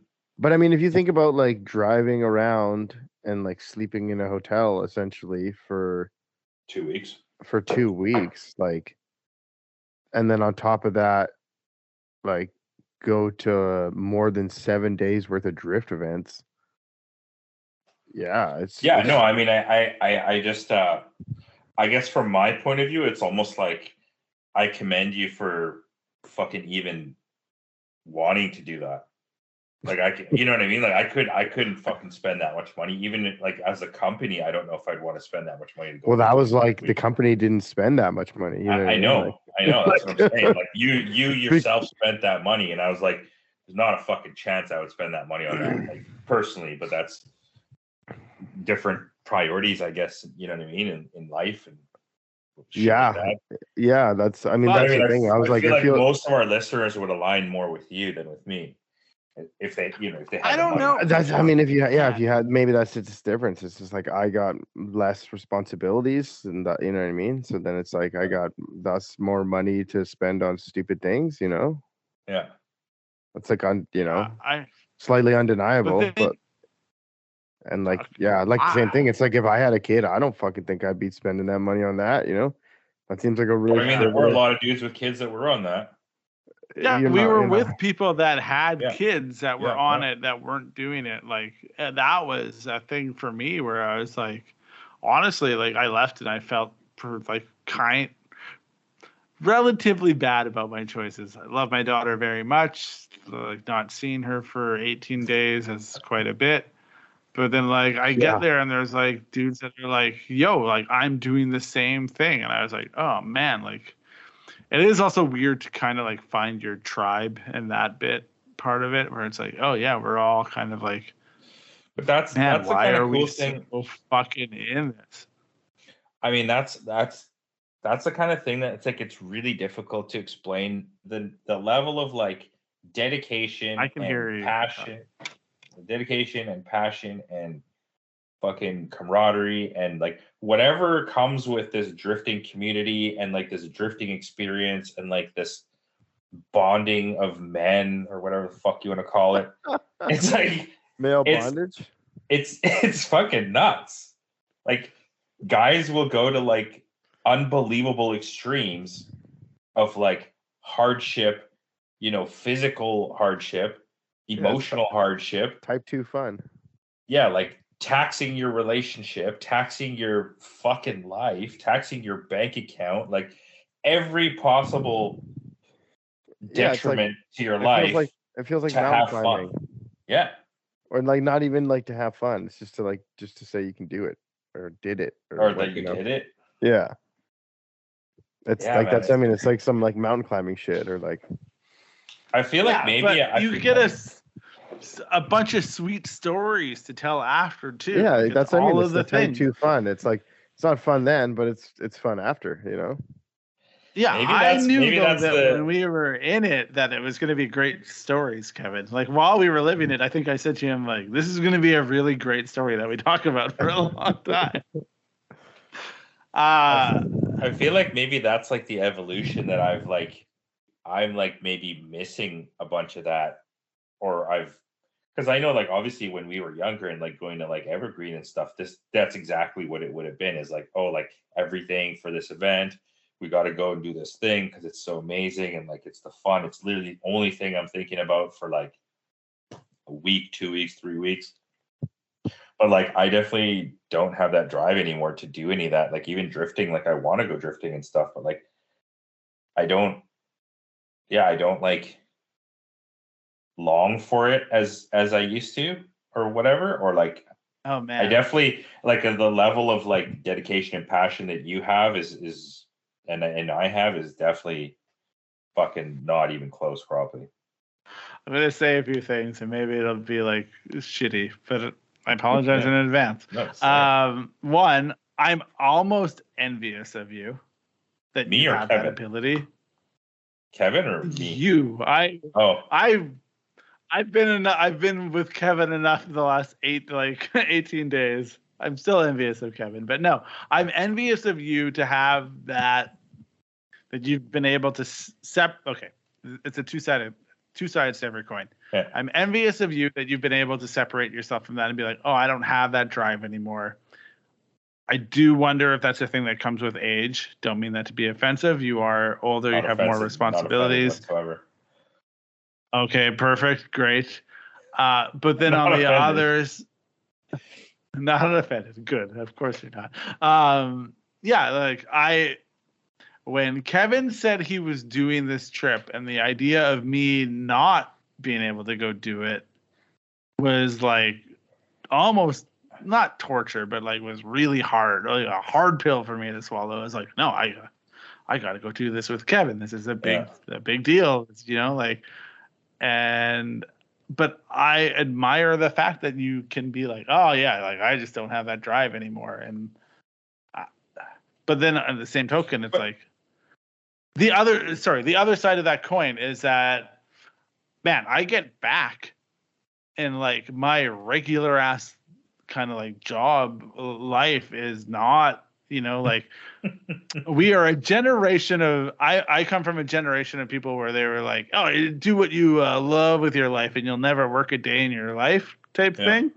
And then, I went and did that for 18 days with Kevin. And then you come back and you're like, man, everything else is a bit of horse shit, like as a job, like. I mean, we have a job opening, so, Yeah, well, yeah. Yeah, Nicole the last couple of days is asking me how my day was, and I was just like, I have absolutely nothing to complain about, but like after the last 3 weeks, like today is really shitty, I think I'm going through drift event withdrawals, you know what I mean? Like, like I know, like normally, like on a Wednesday after a drift event on a Saturday, I'll start to feel like extra shitty or something, and I call that drift event withdrawals, but like now I'm like really feeling it. It feels like,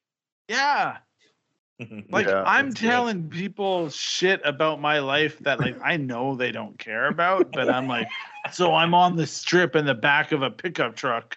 We're fucking people are doing cookers on the strip in Vegas, and they're like, oh yeah, and I'm like, here's a video, and they're like, and it's like, it's hard to go back to the regular thing when you do that. Like when you do that thing you feel like so passionate about, and you're like, but that's the thing, it's like fucking doing like being that into a hobby is almost problematic, like. Yeah, I mean that's the thing too. Like that's what it is.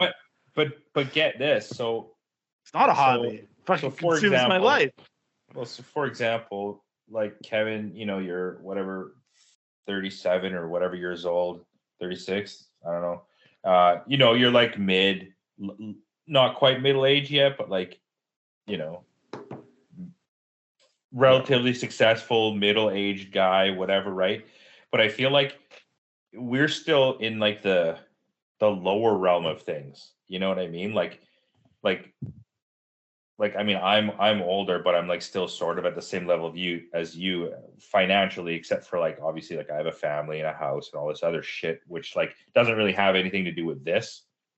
But like, like most of the people that, when we go to those crazy like drag events and all this other shit, and we're just like, how in the fuck is this even possible for like some dude to like have this, stacker trailer and like leave for an entire week and like bring his fucking $200,000 race car and like all these spares and all this shit. And like, that's not a 30-year-old guy, man. That's like a 50, 60-year-old dude who now has like a fucking business and like, maybe multiple income streams or whatever the fuck it is. I mean, maybe in today's day and age, it could be a 20-year-old for fuck's sake. I don't know, but I'm just saying generally in the history of things, the older you get as like let's just say man, or it could be a person, but mostly we're talking about men. The older you get as a man, the more sort of like prolific you become in your fucking hobbies, if you will. And like now you're not buying, like an Altezza drift car, but now you have like a dedicated full out like racing drift car that just goes to these events or some shit. And like now 8K, 10K, 12K, that's like a fucking drop in the hat. You know what I mean? Like, especially if you're road racing and shit, man. No, I like agree. You're probably spending 40, 50K a year on your car and the racing and all the shit to do with your shitty hobby. You know what I mean? But maybe it's part and parcel for the guy that's doing it, because maybe that guy's always done it and he's just for sure. But I'm saying hobby has grown exponentially. Like, you don't stop doing it and then turn 55 and then you're like, I'm going to build. That's what I mean. I mean, it's like you used to fuck with Civics. I mean, there was one guy on the trip who was like, who was the guy on the trip? How old was he, Kevin, on the trip? I mean, it was his name was Edwin, but yeah, he was 65. Oh, it was his. Was he a good driver? 60. He's out there all the time. He, like. That's sick. Yeah. Yeah. He also bought our meal the first night, which was rad. Yeah. Yeah. Shout outs to Edwin. Yeah. I think maybe part of the, like, you know how, like, I was saying my sort of outlook on it is different, is maybe like, you know how, like, when you're young, you can do things. Whether or not you can or not, you just always find a way to kind of fucking do it. And then later on, you're like, I'll like worry about that money shit later. And like maybe where I'm at now is like I know I can't afford it. Like, you obviously could afford it, but like, you know that you really shouldn't afford it, and like you kind of can't really afford it. You know what I mean? And maybe it's like that responsibility level, or like level of like, what's the word? Like when you're like rational, that like rationalization and realization that is actually the truth, not like this elevated, like, yeah, fuck it, I could totally go to like Final Bout and like trailer my car and do all this shit. Like, I could totally do that, where it's like, no, actually you can't, and you probably shouldn't. So I'm at this level right now where it's like, I kind of can't and I shouldn't. So envious, but also sad. It sounds like you have the life, you know? It sounds like you've had the life beaten out of you, bud. I just don't have enough money, man. Like, if we were making a fuck ton of money, I'd be I'm not blowing it, but like, also that's the thing too, is like, I'm kind of like I want to be at the point with like SerialNine where it's like, yeah, I want to be making fucking $250,000 a year myself, so that I could like actually feel good about blowing 50K on a fucking car that I want to build. You know what I mean? I don't want to be like nickel and diming this fucking bullshit car build that like I can barely afford, and then we can like go to 2 drift events and like I feel guilty about. Like, I'm kind of sick of that. You know what I mean? I just want to like make a bunch of money so that we can like I can build the car that I want to do the things that I want with the level of financial security that I want. You know what I mean? So that's sort of where I'm at. But I mean, you, like I said, you have way more like disposable income than I do, so you're probably totally on that level with what you just did. So that's cool. It's such an interesting thing, because it's like, I don't know. Again, I'm an objective third party. I'm not really objective. It's just my funny joke. Subjective third party to like SerialNine, but like, I go out there and I see you two are building a thing that has like this immense following. People are really about what you're into. Like, that was a big takeaway for me as well, right? It's just like, holy shit, like, we're in Arizona and people listen to us talk, which was rad. But then also just like, they do that because they believe so thoroughly in what you do as an individual that they also are like, yeah, I'll listen to 3 random dudes shoot the shit for like 2 hours every 2 weeks, you know, like, and so I get what you're saying, but that's a very Gerard thing. It's like, you want to be the best of the best, you know, you want to be at the top, and it's like, but like, I see you working your way up there, you know, like you're in that point right now. But yeah, you have a very responsible outlook, this is very different from all of our other podcasts. Usually Kevin's the chaotic voice of reason, and now Gerard is like, yo, I gotta like reel it in for my like retirement or whatever. But well, I mean, like, I'm thinking about like traveling with my family, and like those, like, I can't even imagine the fucking dollar signs. Like, the Costa Rica trip was yeah, man, it was like fucking insane money, right? Like it was even a Right. cheap place to go, but like even just the fucking car rental was $6,000, and like not to mention the accommodations and all the fucking activities and like like the fucking general shit of it all. It's like having a Dude. family with 3 kids is expensive as fuck. Like when you want to do those things, you know what I mean? Yeah. Even the day-to-day is obviously like more expensive than a family of 2, but like, you want to travel, like that's fucking 6 or 5 plane tickets, not 2. You know what I mean? Mm-hmm. Yeah. So, It's like Jody, my wife, was like, "Oh, you went on this like fantastic road trip," and I was like, "Yeah, but you can't really do that with a 6-year-old, like." I mean, you could, the but trip that trip maybe not. But I mean, you definitely could do like, Well, yeah, you could do a road trip, not the road not trip. that road trip. Kevin and I did. It's like No. That'd be torture. there were some long days of driving, and like June would not like that. But yeah, I don't know. And then I wonder, is that around the corner? Do I eventually turn into Gerard and become very irresponsible? The idea of Gerard and We can only responsible in the hope. same sentence. I mean, is I think hilarious. it's all relative too, right? Like, I mean, I'm literally buying fucking wheels and cars left, right, and center to like flip them and this and that, right? But like, at the same time, you got that hustle. You still got that hustle, Gerard. but I mean, maybe at the thing is like maybe the selfish sort of gluttony of drifting isn't like biting me so hard right now. I mean, also could be the fact that I haven't done it in so long, and like I was gonna say that I don't have a fucking car to do it with, even. So like, that's the blit.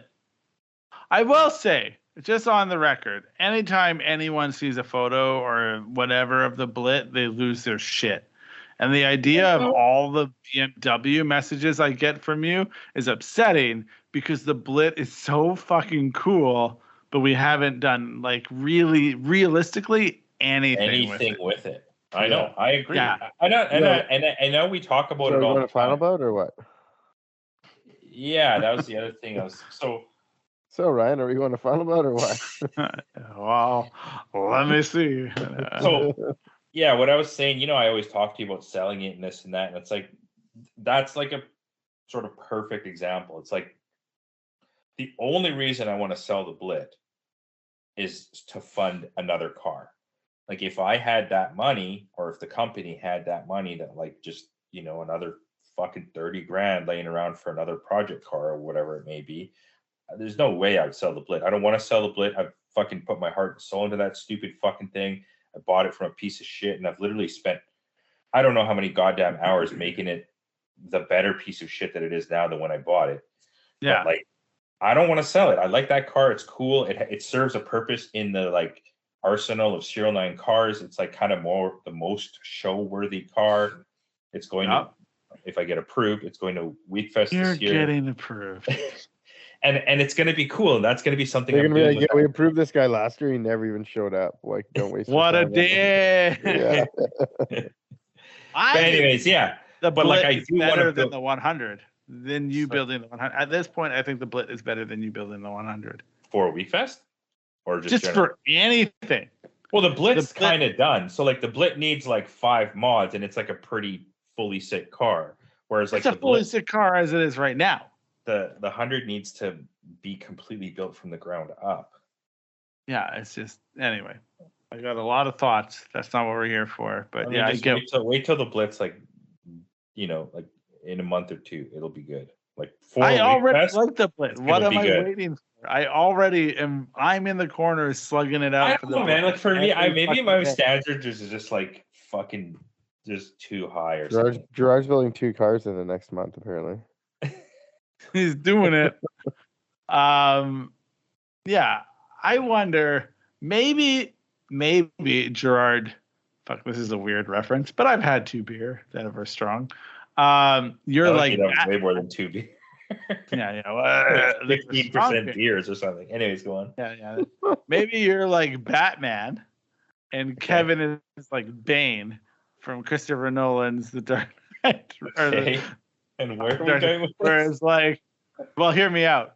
Okay. Kevin is just too far into drifting to like ever turn his back on it. Whereas, like, so he was born in the darkness, you know, like you Okay. didn't. By the time he saw the light, you know, it was too late. You know, you merely you were into a myriad of things before you came to drifting. So, like, yes, you adopted drifting. The light or the dark. Like, yeah, you adopted the darkness. Yeah. Kevin was born in it. Like, he Okay. was shaped by it and can't not be anything but that. Yeah. And honestly, I kind of see that because, like, as a media dude, I think my aesthetic tastes align more. Like, I'm always excited by the types of things, you know, like when Gerard talks about how things should look, it's not that like I have that same standard, but those are the things that like really get it going. And Kevin will often say to me, he's like, I'm more open to the other types of builds than you and or Gerard are open to. Like, Kevin still has standards, but he's a little bit more lenient on things. Mm-hmm. Like, I don't need to be lenient because I take photos. Mm-hmm. And Gerard, you don't need to be lenient because, like, you're a style function kind of guy, you know? You make the things work, but, like, your shit needs to look sick. Mm-hmm. Whereas, like, I don't know, you probably wouldn't have raised your car up to do the things that Kevin did, but you also wouldn't have done what Kevin did. You wouldn't have done drift. I agree. So I was the one who told him. Gerard wanted me to raise my car more. Yeah. Yeah, I told him to raise. How dare you, Gerard? No, but you did raise it in the end to where I said you were gonna. You remember? Like, you raised it, and then you guys lowered it, and then it rubbed, and then you like spaced out the fender, and then ended up raising it a bit anyways. Yeah. Because like my raising level was like the reasonable sort of like, this is gonna work and get you there. What you do when you're there, you can like do that, but like for the long journey where you don't want to worry about like fucking having problems and like blowing your fenders off like before you even get to start the event, that was sort of my like, hey, don't worry about the way it looks on the like trip down with your snow tires and your fucking roof rack and shit. Like, look like you're going to a Subaru meet or some shit, you know?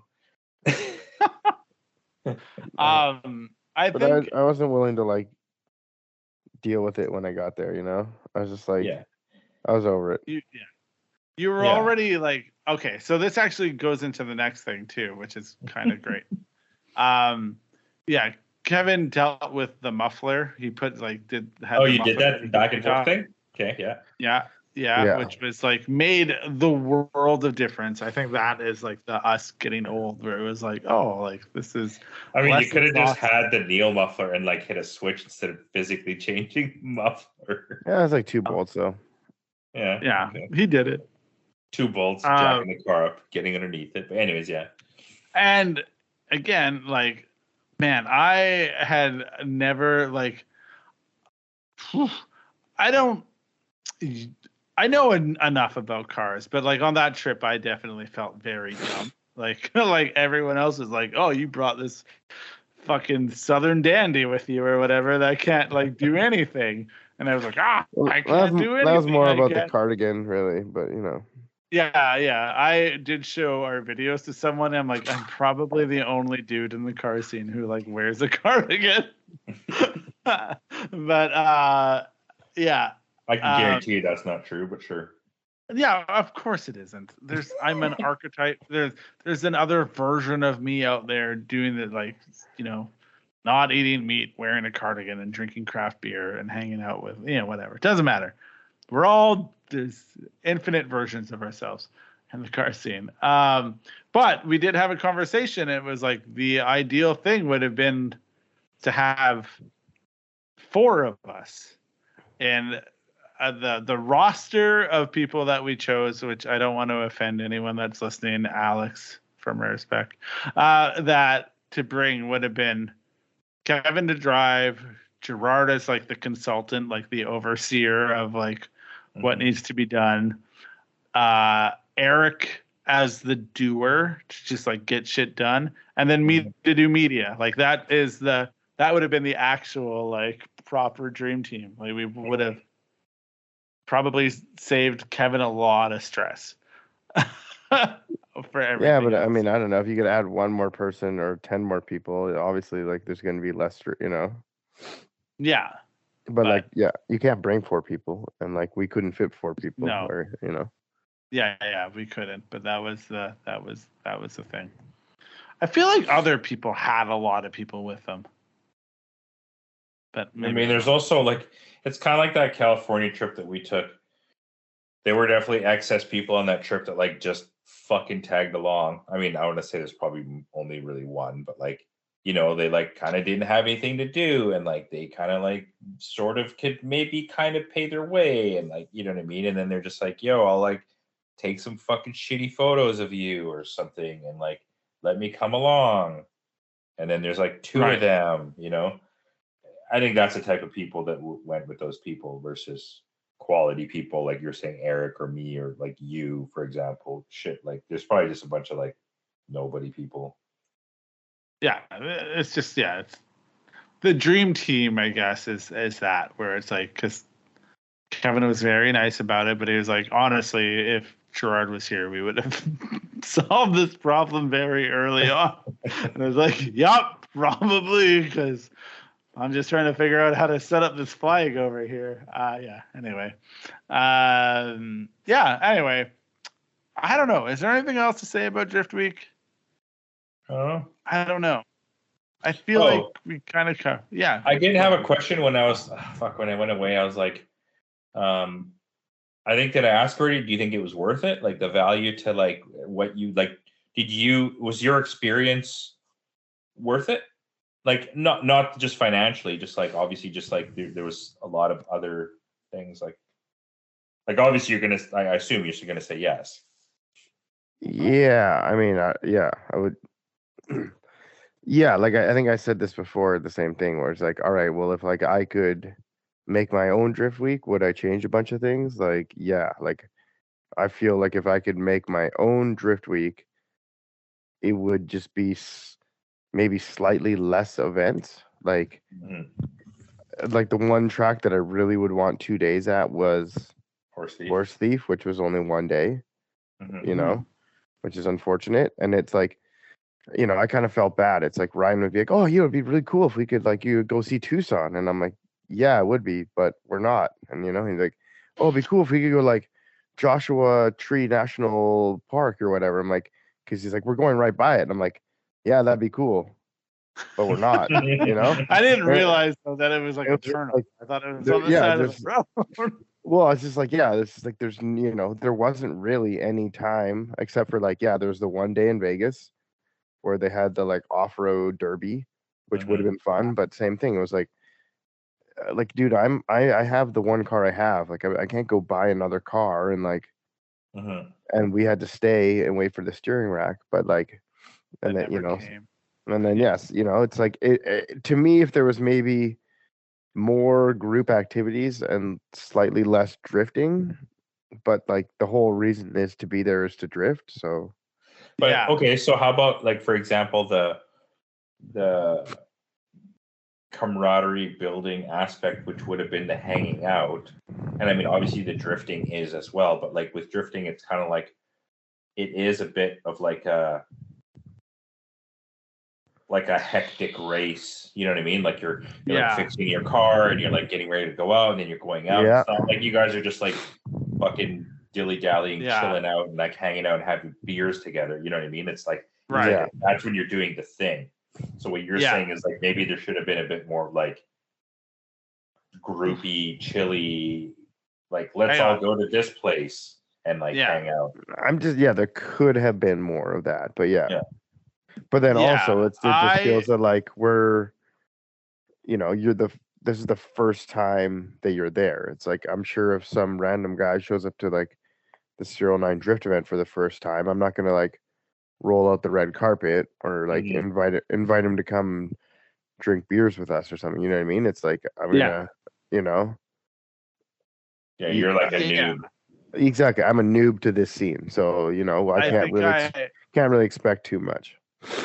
I likened it to, what did I say, Kevin? It was like we moved high schools in our senior year.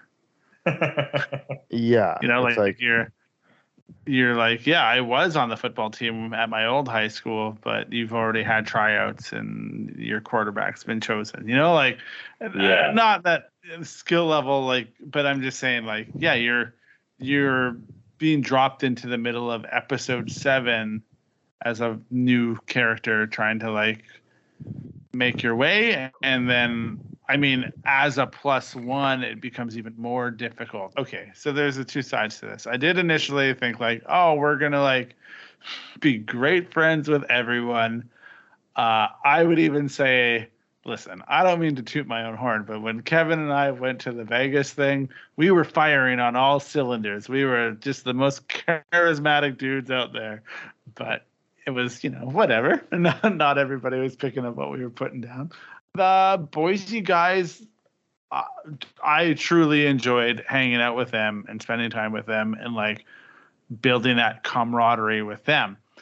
It wasn't, it wasn't across all drift things. I could probably see most Drift Week people in the street and not know that I was on this crazy journey with all of them. But the people that I did get a chance to connect with, I thought that was really great. But yeah, it wasn't across the board, I would say. To your question initially was was it worth it? Realistically, the only way this would have been bad for me is if at the end of it, Kevin and I agreed that we were never talking again. If we just we're oh, this is stupid and we're not friends. And then it'd be that would have been the worst. But anything other than that, I was kind of just along for the ride and really enjoyed it. So yeah, it's very easy for me to be it was totally worth it, but I didn't shoulder the same amount of responsibility that Kevin had to shoulder. Mm-hmm. So I'm appreciative of that he did do that. Yeah.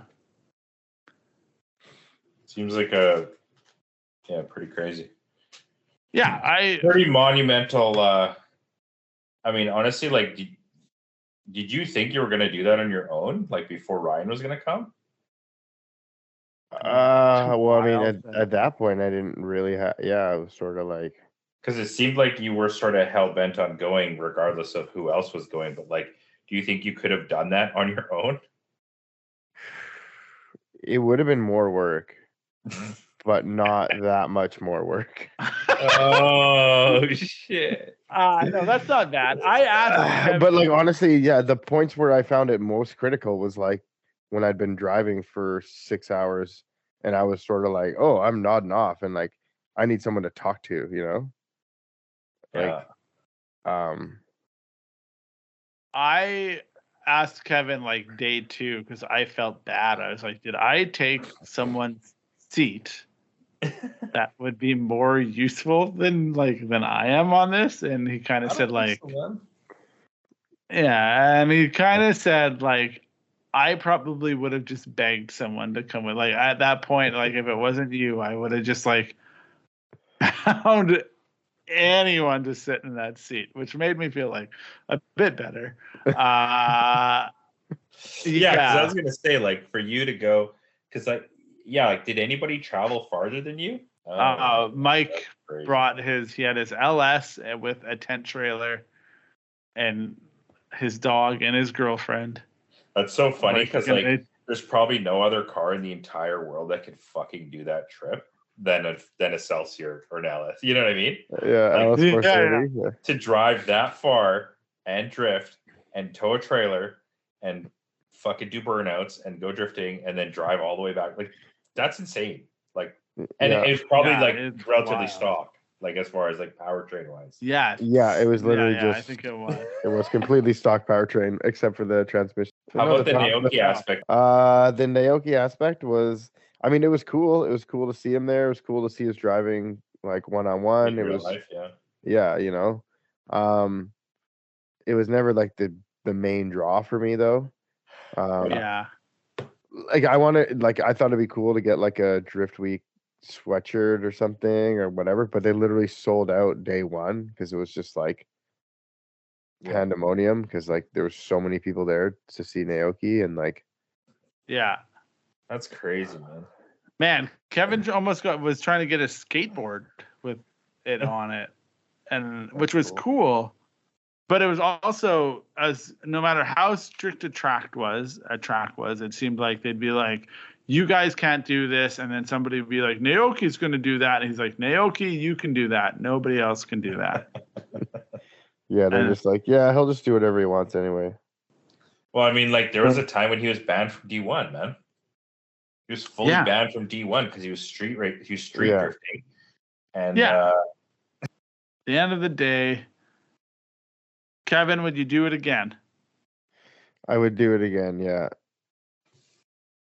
I'd follow Kevin to the ends of the earth, like fucking Samwise Gamgee to Frodo Baggins, you know, Lord of the Rings. Honestly, like driving from like the Pacific Northwest, like rainforest down through like California and into like the deserts of Arizona and then up through like this crazy mountainside in Salt Lake and back up, and it was a crazy thing. I went to 2 states I've never been to. I drove at 5 tracks I've never driven at. Yeah, I drove for more hours in a day than I thought I could, and then I did that multiple days in a row. Yeah. I would do it again, but I'm not chomping at the bit to do it anytime soon. That's crazy. Fair. Gerard is along for the ride next time. All right. I would also do it again, but because my life's easier than Kevin's. And on that note, well, next time you're driving. I'm getting 2 stock seats. Taking the Prius. Yeah, we're taking the Prius. 10 out of 10. All right. Well, on that note, sorry for anyone that asked questions. I know we had some people wanted us to talk about Penticton. Do that next time. I mean, we could probably just have a podcast like fucking next week or some shit, and then, but then the staggeredness of that doesn't matter. The releases or whatever. I don't know. We could just film it next week and release it that way. Yeah. Yeah, like the one. There's a video of Kevin and I essentially doing a 12-minute by accident, which we should put in. What? Podcast without you, but then it was like we could have put it up, and then we were gonna film more, but then I also felt mildly guilty that Gerard wasn't in it, and it was missing part of the magic. Kevin and I just crushed here. We were gonna do the remaining 4, and then we never did. No, I did it once, but I crushed a bunch of beer in a video and then say some shit. We can. Maybe we'll post that up on the SerialNine 2 channel. You know.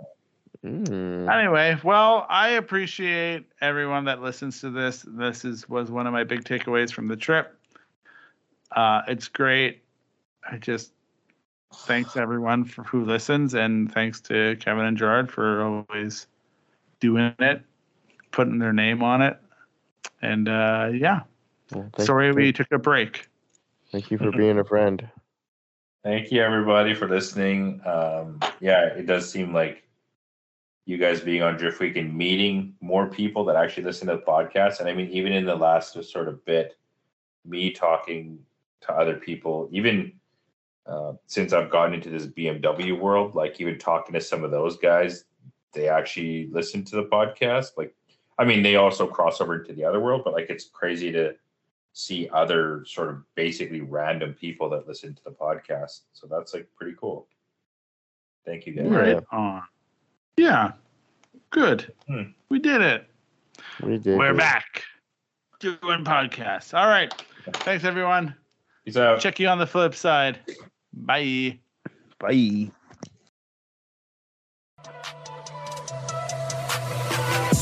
Thanks for listening to Serial Podcast 9.